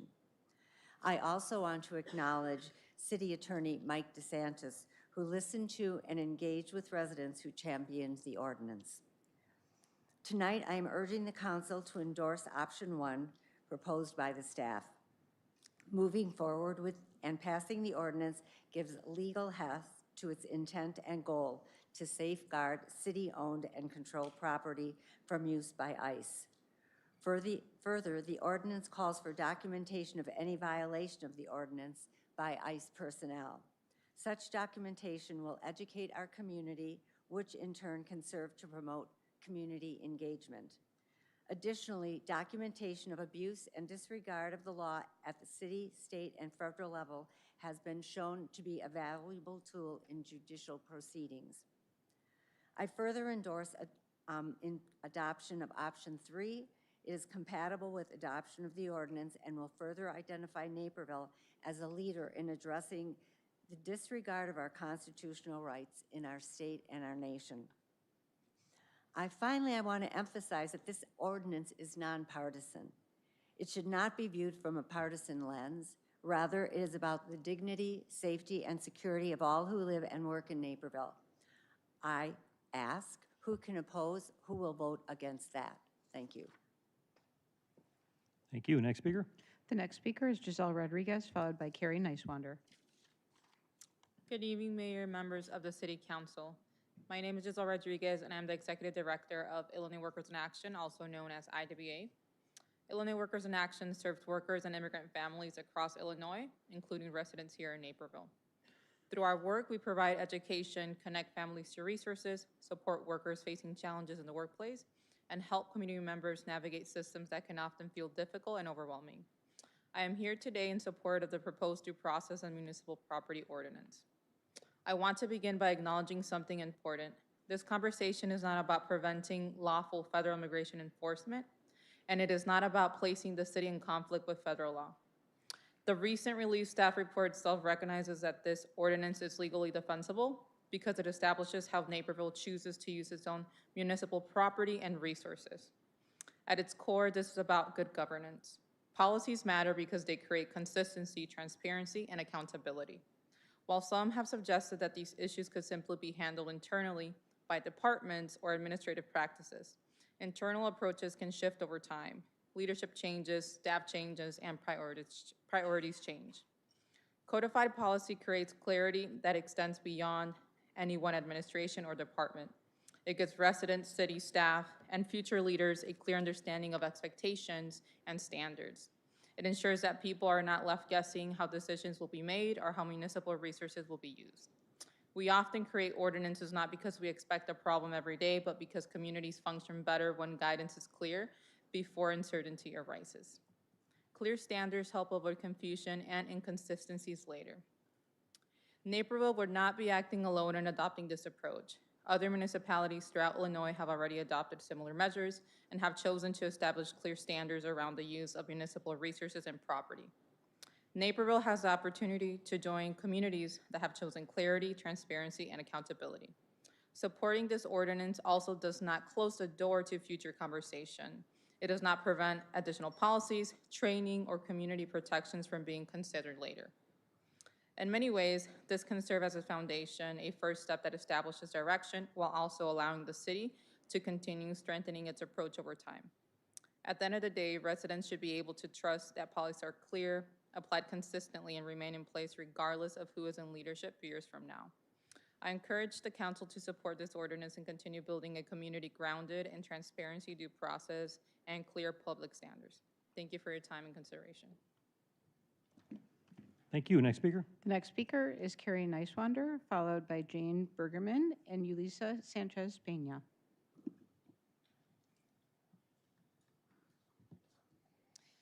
Good evening. My name is Carrie Neiswander, and I am the Senior Minister at First Congregational Church of Naperville.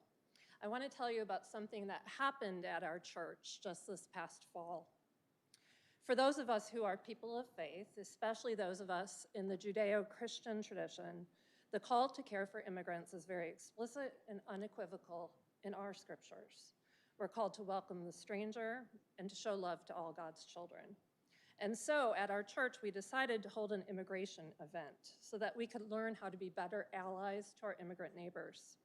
The event was scheduled and the speakers arranged, and we were all set for the evening. In fact, a group of children ages 8 to 12 were going to come and perform mariachi for the event at our church, FCC Naperville. But just hours before the event was scheduled to happen, our presenters and the children had to cancel their in-person visit to our church. There was too much ICE activity in the area, and they were afraid to show up in person at FCC Naperville. These kids and their parents were so afraid that they couldn't come to a church in our community and perform mariachi. We still held the event, and we had the presenters attend virtually. But the reality that a group of beautiful kids was so afraid made it all the more urgent in our church community. It also makes it all the more urgent that we pass the Naperville Due Process and Municipal Property Ordinance. We don't want people to live in fear in our community. We don't want children to live in fear in our community. This ordinance will make Naperville safer for all its citizens, and I believe that it is a moral imperative that we pass this. Our community needs you to take a stand right now and show courage on behalf of the immigrants in our city. We need hope. We need solidarity.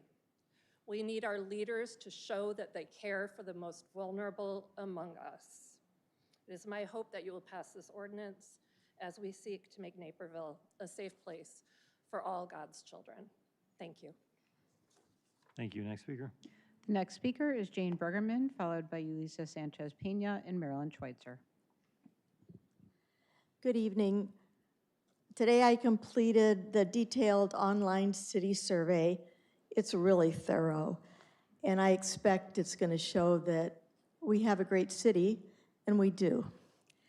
Many of the questions had to do with whether Naperville residents feel comfortable, safe, and respected here. I myself feel comfortable, safe, and respected. But I know that I'm part of the majority of fortunate residents who have not been living in fear that I or a loved one could be handcuffed and hauled away at any moment while trying to provide a meager livelihood for myself and my family. I hope that hasn't happened to any of your loved ones. Every day I see workers on construction sites, residential properties, our lawns, and city projects who most likely would never be able to live in comfortable, safe, respectful Naperville. They may feel unsafe while on the job due to ICE activities all around. That may, unfortunately, be the way of the world right now. But our city can show that it regards all good people, even the most vulnerable, as valued. This ordinance is one strong way to prove that our city is brave and sincere enough to walk that talk. Thank you. Thank you. Next speaker. The next speaker is Yulisa Sanchez Peña, followed by Marilyn Schweitzer. Good evening. My name is Yulisa Sanchez Peña. I am a Naperville resident and university student. Over the years, Naperville has become a much more diverse community, and today many immigrant families call this city home. To me, this ordinance is about ensuring our city continues to value dignity, respect, and constitutional rights for all members of the community. Many immigrant individuals and families already live with uncertainty and fear, and policies like this can help create more clarity and trust around how city property and resources are used. On behalf of the younger generation, we are paying attention to how local leaders talk about difficult community issues and how these conversations impact the people around us. Public discussions like this matter because they shape whether residents feel informed, respected, and included in their own community. Accurate information and clear communication are especially important right now. I also believe it is important that young people feel heard and included in local decision-making. Civic engagement becomes stronger when communities feel connected to the process instead of ignored or left out. Acknowledging community concerns is important, but it should also be followed by meaningful action and continued engagement. I understand that this ordinance is only one part of a broader effort that should also continue communication, education, transparency, and continued dialogue within the community. As a young person, I want to continue seeing thoughtful engagement, accurate public information, and opportunities for residents to remain informed and involved in local decision-making. This ordinance is one step towards building more trust, transparency, and communication within the community and local government while remaining consistent with federal and state law. I believe it is a thoughtful and responsible approach for our city. I respectfully ask the Council to adopt the Naperville Due Process and Municipal Property Ordinance and to continue demonstrating Naperville's commitment to constitutional rights, community trust, and responsible leadership. Thank you. Thank you. Next speaker. The next speaker is Marilyn Schweitzer, followed by Elizabeth Schluter and Tim Kaine. Okay.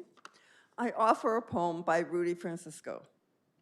She asks me to kill the spider. Instead, I get the most peaceful weapons I can find. I take a cup and a napkin. I catch the spider and put it outside and allow it to walk away. If I am ever caught in the wrong place at the wrong time, just being alive and not bothering anyone, I hope I am greeted with the same kind of mercy. This is relevant because when we have the power to protect people who live in fear through no fault of their own, we should choose compassion and take action. The core values of the City of Naperville are people, trust, respect, and pride.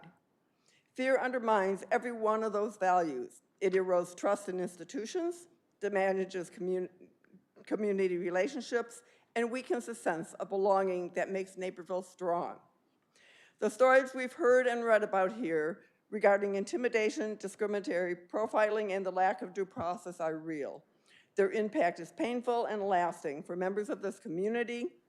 We need to take whatever legal action we can to counter the harm that has been done and continues to occur.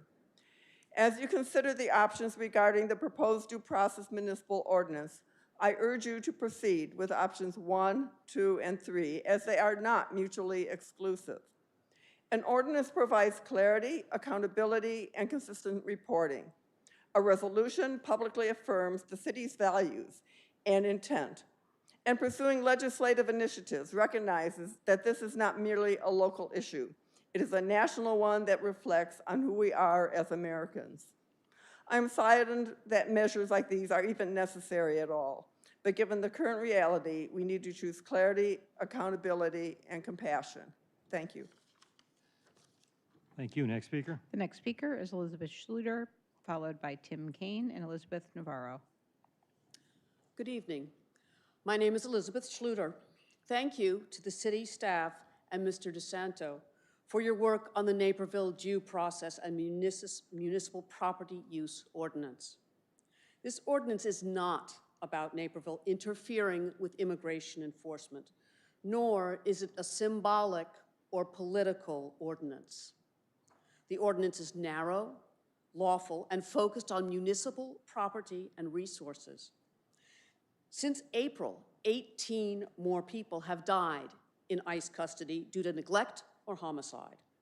There has been a 70% increase in unjustifiable detention. Of the 12,000 habeas corpus cases filed, the judges have ruled more than 10,000 times against ICE. Close to 90% of detentions were unlawful. Human beings have been denied food, water, and medical care, all for extraordinary profits to the private prison industry. Men, women, and children are being sexually abused in detention. People are being beaten, kidnapped, and murdered on the street. ICE will keep committing atrocities as long as they can get away with it. We alone can't stop them, but we certainly don't have to help them. ICE wastes taxpayer money. ICE presence costs cities millions of dollars. ICE burns police time. ICE is a multi-billion-dollar funded operation of masked agents who, until recently, have acted with impunity to abuse residents of cities, exploit and destabilize communities. Local governments cannot be compelled to use local resources for federal, civil, immigration enforcement activities. There is no conflict with the Supremacy Clause, and the ordinance operates within established constitutional precedent and the city's lawful home rule authority. It complies with federal and state law through explicit judicial warrants and court orders. Neighboring municipalities like Aurora, Batavia, Downers Grove, and others have adopted similar legally enforceable ordinances. This pushback has helped curb ICE's abuses. Naperville must set clear boundaries and limits on what we will allow. We are known for our safety. Refusing to aid ICE abuse makes us safer. Please don't think that ICE abuses are not happening here. We cannot be silent witnesses to atrocities and still expect to be considered one of the best places to live in the country. Please vote unanimously to codify Naperville's actions, exercise our legal rights, and protect our residents. Thank you. Thank you. Next speaker. The next speaker is Tim Kaine, followed by Elizabeth Navarro and Christiane Lewis.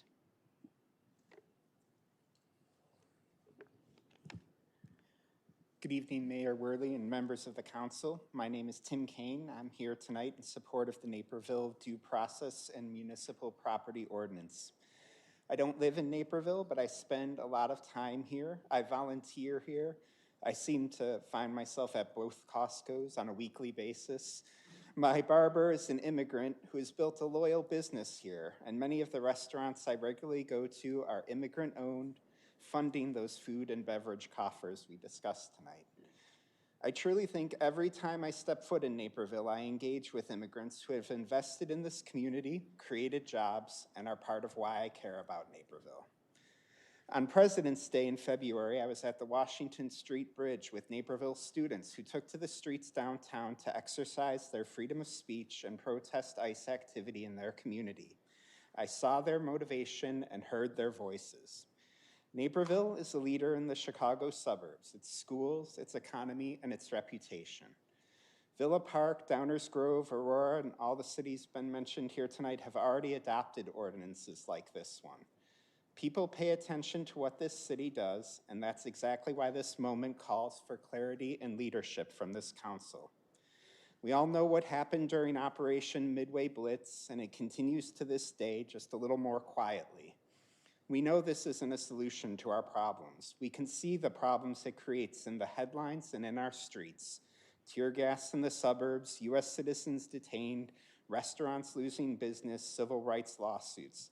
And these costs don't just stay with the federal government, they land on communities like this one. On a personal level, growing up, learning the story of the Good Samaritan, I know being a good person is never about papers or status or place of origin. It's about actions, and that's still how I think about it. This ordinance is about protecting residents, protecting trust, and being responsible with this city's resources and reputation. I urge you to demonstrate your commitment to the responsible use of community resources and a commitment to the rights and safety of this community. Thank you. Thank you. Next speaker. The next speaker is Elizabeth Navarro, followed by Christiane Lewis. Good evening, Mayor and City Council members. My name is Elizabeth Navarro, and I am speaking tonight on behalf of ALMAS, which is the Alliance of Latinos Motivating Action in the Suburbs. ALMAS supports moving forward with option 1 while also continuing the broader communication, education, implementation, and engagement efforts discussed throughout the staff report and included within the option 3 recommendations. We view this ordinance as one important step that can be taken locally as part of a broader approach. Over the past week and a half, our organization and local community responders have seen increased concern, fear, and uncertainty within immigrant communities across the suburbs related to immigration enforcement activity. These conversations have reinforced the importance of clear communication, transparency, and accessible public information regarding local policy and municipal resources. We appreciate that the staff report identified additional opportunities related to communication, training, implementation guidance, and ongoing community engagement. We believe these efforts are important and should complement a formal ordinance rather than replace it. Communication, training, implementation guidance, and community engagement are strongest when supported by clear and consistent public policy. Formal policy creates a framework for implementation while supporting long-term consistency. Transparency, accountability, and continuity across departments and future administrations. Public ordinances are provide residents and city employees with clear, publicly accessible standards and expectations regarding municipal operations and the use of city resources. At this time, when many residents are asking for clarity and consistency, we believe implementation efforts and formal public policy should work together.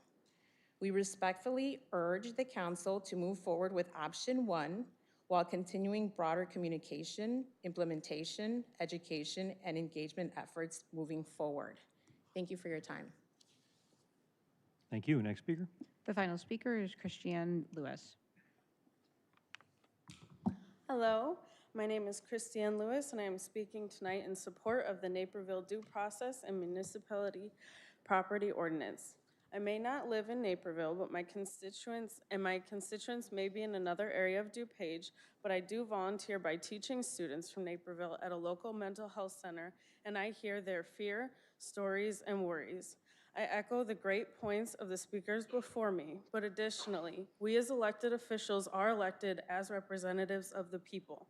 I'm not sure how often you ponder that fact, but being the truest representative means we vote as if the issue was affecting us and our families personally. Due process is the law. An ordinance urging the law should be completely followed in Naperville should be passed without a second thought. If this does not pass, it weakens every law, policy, and ordinance in effect in Naperville, and I understand you know the gravity that and the repercussions it could carry. We must treat any unlawful action with the gravity of all unlawful actions. As Section 4 states, unlawful actions should be reviewed and action should be taken to solidify Naperville's consistency. We all heard last time from families and the young people deeply affected by the recent events here in Naperville. Please move forward as true representatives, using the extent of the law to protect residents as you would your own family. Thank you. Thank you. Any other speakers? All right, council. I'm going to open this up to a discussion. There are 4 options that are in the staff report, and we'll start with Councilman Halzar. Thank you, Mayor. I'll keep my comments brief tonight. I support this ordinance. American elected officials have a legal and moral obligation to defend constitutional rights and due process. We are literally sworn to do it. And let us be clear, as certain national leaders abdicate their official and moral duties, our Constitution and our American way of life suffer. Silence is not neutrality. It is acquiescence. When the federal government violates the rights of Naperville's residents in Naperville's borders, you can bet that Naperville will be clear about where we stand. Naperville stands for our people. Naperville stands for our Constitution. Naperville stands for American values. Naperville, America, and our way of life are worth fighting for. Thank you. Thank you. Anyone else? Councilman Kelly. Thank you, Mayor. Fairly brief comments also. I just want to thank the speakers who offered heartfelt comments again over the course of a couple meetings now and have implored us to do something on this issue. It's with good reason. We all see and hear the same things that you do. And with that in mind, all 9 of us asked city staff to bring back options of what we might be able to say or do about this. And I appreciate the very well-reasoned memo from staff on that. In light of everything we've read and heard, I really considered all 4 options. I don't think that the 4th option at this point is the correct way to go of basically doing nothing. I just don't think that's sufficient. I've been, I think, very consistent in my time on council on not favoring resolutions where we just make a statement or seeking legislative direction from other levels of government. That's not our own elected 9 up here. So I don't really favor 2 or 3 either, and that brings me back to the potential ordinance. As I said at the last meeting, my primary concern with the ordinance was whether or not it would be legally defensible. I didn't want to put the city in a bad position. We have an obligation as a council to protect the city. I also think it's philosophically important to not counter illegal actions with an ordinance that might be legally questionable. I think we have to have a higher standard when we're dealing with something like this.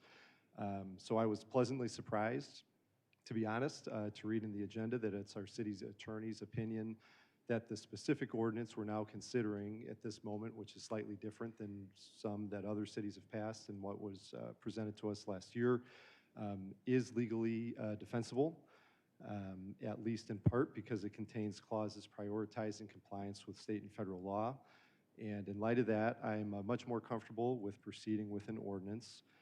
I will say that one substantive concern I still have relates to Section 4 of the draft ordinance in front of us right now, as I really don't want to create a situation where city staff members might be put in a situation of potentially inadvertently violating a municipal ordinance. So I spoke with our city attorney about that, and it sounds like with some general guidance from council, he can either include or exclude certain language when they bring back, if they're going to bring back a draft ordinance for our consideration to account for that concern. And as long as that is the case, I'm comfortable with directing staff to prepare a final draft of an ordinance for our consideration at the next council meeting. Thank you. Councilman White. Thank you, Mayor. I echo what a lot of the speakers have already said up here. I think it's very well put. I think we, as a community, as an organization, sometimes we don't like the process that's being used oftentimes, but we also should recognize that if we're patient and we actually play the process out, normally we'll get good results. And that's what I saw, what I'm seeing right here. I've seen the petitioners who have come in here, the folks who are experiencing all the things that's going on in the community, in the country, quite frankly, and they've come out here and they've put themselves out there to fight for what they believe is right. There were things that we had to work out as far as the legalities, the supremacy clause, trust act, all these different things, and the persistence that the folks who've been working on this has paid off, in my opinion. I like to compliment the organizers out there. I know Councilwoman Gibson, I've spent a lot of time, and she and I have had discussions, and she's been meeting with a lot of folks as well, and appreciate that time because we were able to work these things out. City Attorney, great work as well, because I know you've been meeting with a lot of people, and I think that, again, we've got to a point now where I'm very comfortable with option 1. In fact, I'm in full support of option 1. Option 3, and quite frankly, option 4 is a little weird. It says do nothing, which I totally disagree with, but the things in the explanation with option 4, I do agree with. I think we should continue to do the things that we've been doing as far as the training and being in compliance with the Trust Act and so on. I think Ms. Schluter, I believe her name, Elizabeth, I think you said it very well. We've gotten to a point where we're not going to be violating federal law, that we were in compliance, and I think this is a very well-written ordinance. I do share a similar concern that Councilman Kelly had as far as the reporting piece of this. I think we may need to flesh that out. Maybe city manager provide some guidance there as far as how the department's going to report these things. But I'm in full support of option one, and I can definitely get on board with some of the other options, minus option two. Thank you, Mayor. Councilman McBroom. Thank you, Mayor. When we directed staff, I was hesitant. I asked how many hours or how much labor this would require. It's indicated that it wasn't going to be a huge burden, but our staff takes direction from council seriously, and we've got a very extensive memo here, and they spent some time on this. So,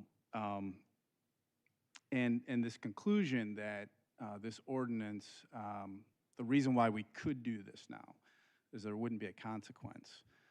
It's legally defensible. And the reasoning is there's several clauses to the maximum extent permitted by law. I read that as it's legally defensible because it doesn't do anything. That was one of my hesitations when I supported the action, but people need to know, like, hey, there are things that we're doing. I don't think that option 4 is do nothing. I think the option 4 is we're already doing everything that we can legally do within what's the state requires. So the fact that this ordinance wouldn't change anything, I think it's a very slippery slope, and I hope my colleagues are not acquiescing to political pressure to make a statement. And that is the conclusion that our legal staff came to, is that from a practical standpoint, while this could be legally defensible, from a practical standpoint, this is symbolic. It's a declarative. And I think that's a very dangerous thing for a local municipality to start making statements from the city council. I don't care what the issue is. I don't care if it's something that I was passionately, it's not something that I think we should do. I think it's going to open the door for many more requests. And, so if you can't tell, it's not something I'm going to support. I'm going to be going with option 4. So. Councilwoman Jane. Thank you, Mayor. I'm really proud of where we are right now. I mean, we had concerned citizens in November come to us with a proposal. We had a series of discussions amongst us and between community members. We asked each other tough questions. I know council members here spoke at length with staff members to try to understand the issue at depth. Councilwoman Gibson and I met with the Southwest Suburban Immigration Project, amongst other individuals who are here, to try to understand the issue and try to understand our role and our position here on what we can and can't do. And I am really proud of what staff has put together. They listened, they reflected on what our residents said, what council members said, and they came back with, I don't think something that's just symbolic. I think there is a need for clarity, there is confusion, there is lack of trust. And I think this ordinance, in addition to trying to build trust and clarity, also has the documentation piece, which I didn't, honestly fully appreciate until I was educated about what documentation could do. And to Mr. DeSanto for listening to us and incorporating that. I feel this memo is so comprehensive and educational in itself, with the list of website links that are available. Just such an outstanding piece. And I want to thank you, Mr. DeSanto, for putting that together. I'm proud of this, and I fully support option number 1. And I would love to also see movement on option number 3, as well as what Councilman White stated about some of the non-regulatory methods of education and community outreach that we could also be doing simultaneously. So thank you to everybody involved with this. Councilman Syed. Thank you, Mayor. Thank you to the speakers who came out today. It's 10:29. It shows your seriousness about our community, our Naperville, and we are united as one community. Thank you so much for this. As most of you know that I am an immigrant. I moved to US 10 years ago. I lived in 4 different countries: Saudi Arabia, India, Dubai, and now in US. I came to this country with a lot of passion, a lot of dreams. I made my kids understand that US is one of the best countries to live, one of the best countries where you can professionally, personally, and you have the freedom to live in this country. And I came as an immigrant on a green card, officially, settled here, took my US citizenship. My kids have taken US citizenship. And today, after 10 years, we are sitting and talking about this. Fear factor. Yes, as an immigrant who moved here, I thought that, I will be safe.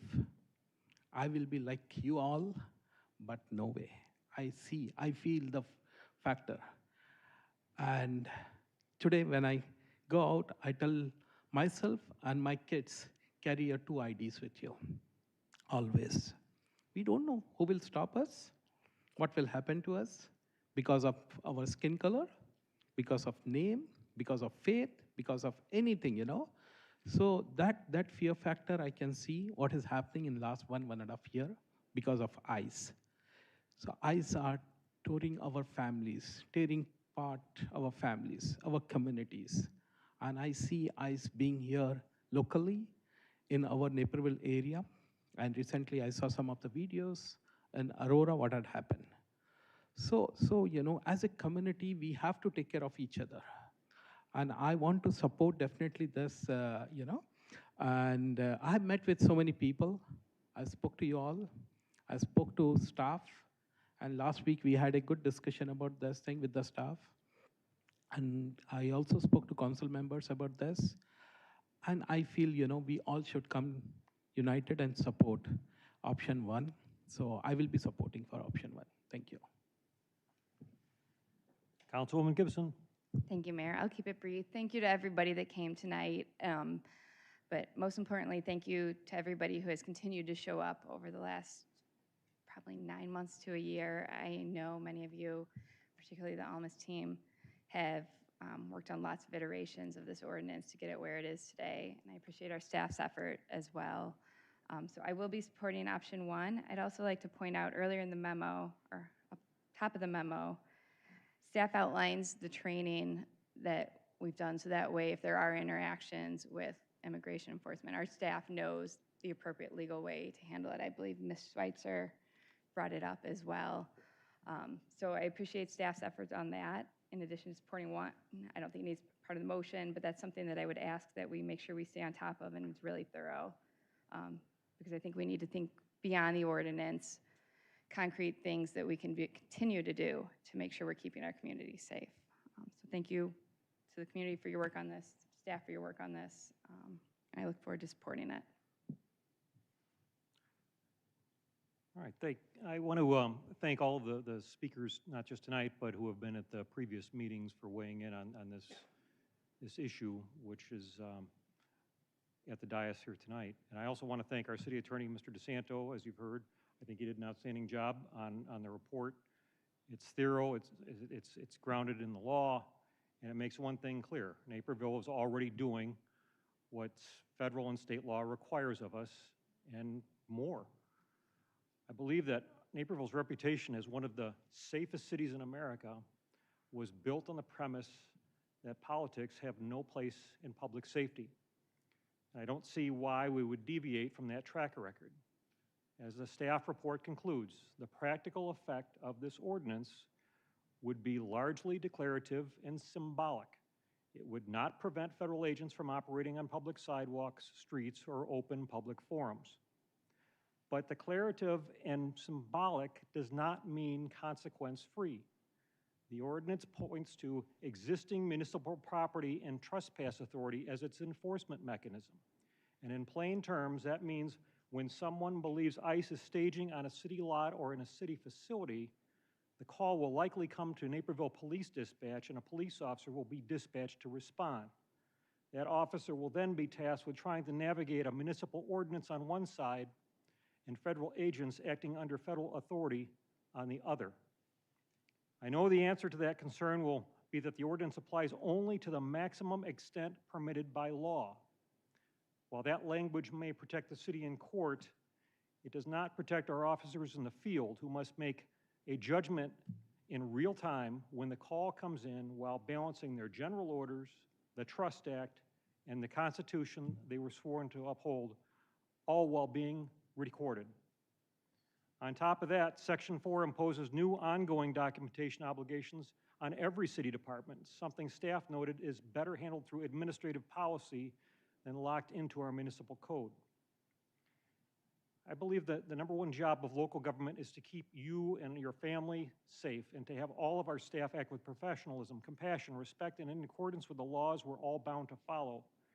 And when I'm out in this community, or I take calls or open my email, I often hear from neighbors about what they want our Naperville police focused on and the threats the city is responsible for managing and mitigating. They want the drug dealers and the burglars and the online scammers caught and put in jail. They want the weapons taken out of the hands of people who can't legally possess them. They want the street racers and dangerous drivers off our roads.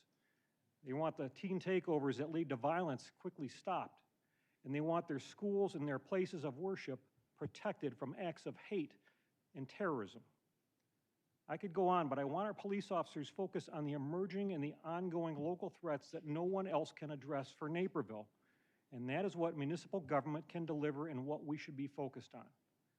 As our professional staff has informed us in the community, there are limitations already in place that address the concerns raised over the past several weeks and months. Naperville doesn't do the federal government's work, and they can't do ours. The state is limited the police department's cooperation in several respects, and our own policies go beyond what the state law requires. I respect the passion and the concern everyone has, but as your neighbor, I believe honesty in government is important. Layering an ordinance on top of what we already do doesn't add protection. It adds administrative obligation, and it risks giving a sense of security the city is not actually positioned to deliver. I sincerely believe that moving forward creates confusion for our staff, for the community, and for the very individuals proponents say they are advocating for, because our city's municipal code does not supersede the federal government in this area. As a result, I would support continued training, education, everything we can possibly do to show what our city is doing on this topic, but I cannot support an ordinance. Councilman Kelly. Thank you, Mayor. I can offer a motion if it would be appropriate. Go ahead. All right, I move to receive the staff report regarding the proposed Naperville due process and municipal property ordinance and direct staff to prepare an ordinance for first reading at our next council meeting. Is there a second? Councilman Second, White. We have a motion and a second in favor of option 1. Roll call. Syed, Yes. White, Aye. Wilson, No. Worley, No. Gibson, Aye. Holzhauer, Aye. Jane, Aye. Kelly, Aye. McBroom, No. Motion passes 6-3. New business. As a reminder, new business is for items this council is asking staff to bring back on a future agenda or for motions to reconsider past city council votes. Does anybody have any new business? Seeing none, may I have a motion to adjourn? Motion to adjourn. Second, Kelly. All those in favor sign aye. Aye. Opposed? Motion passes 9-0.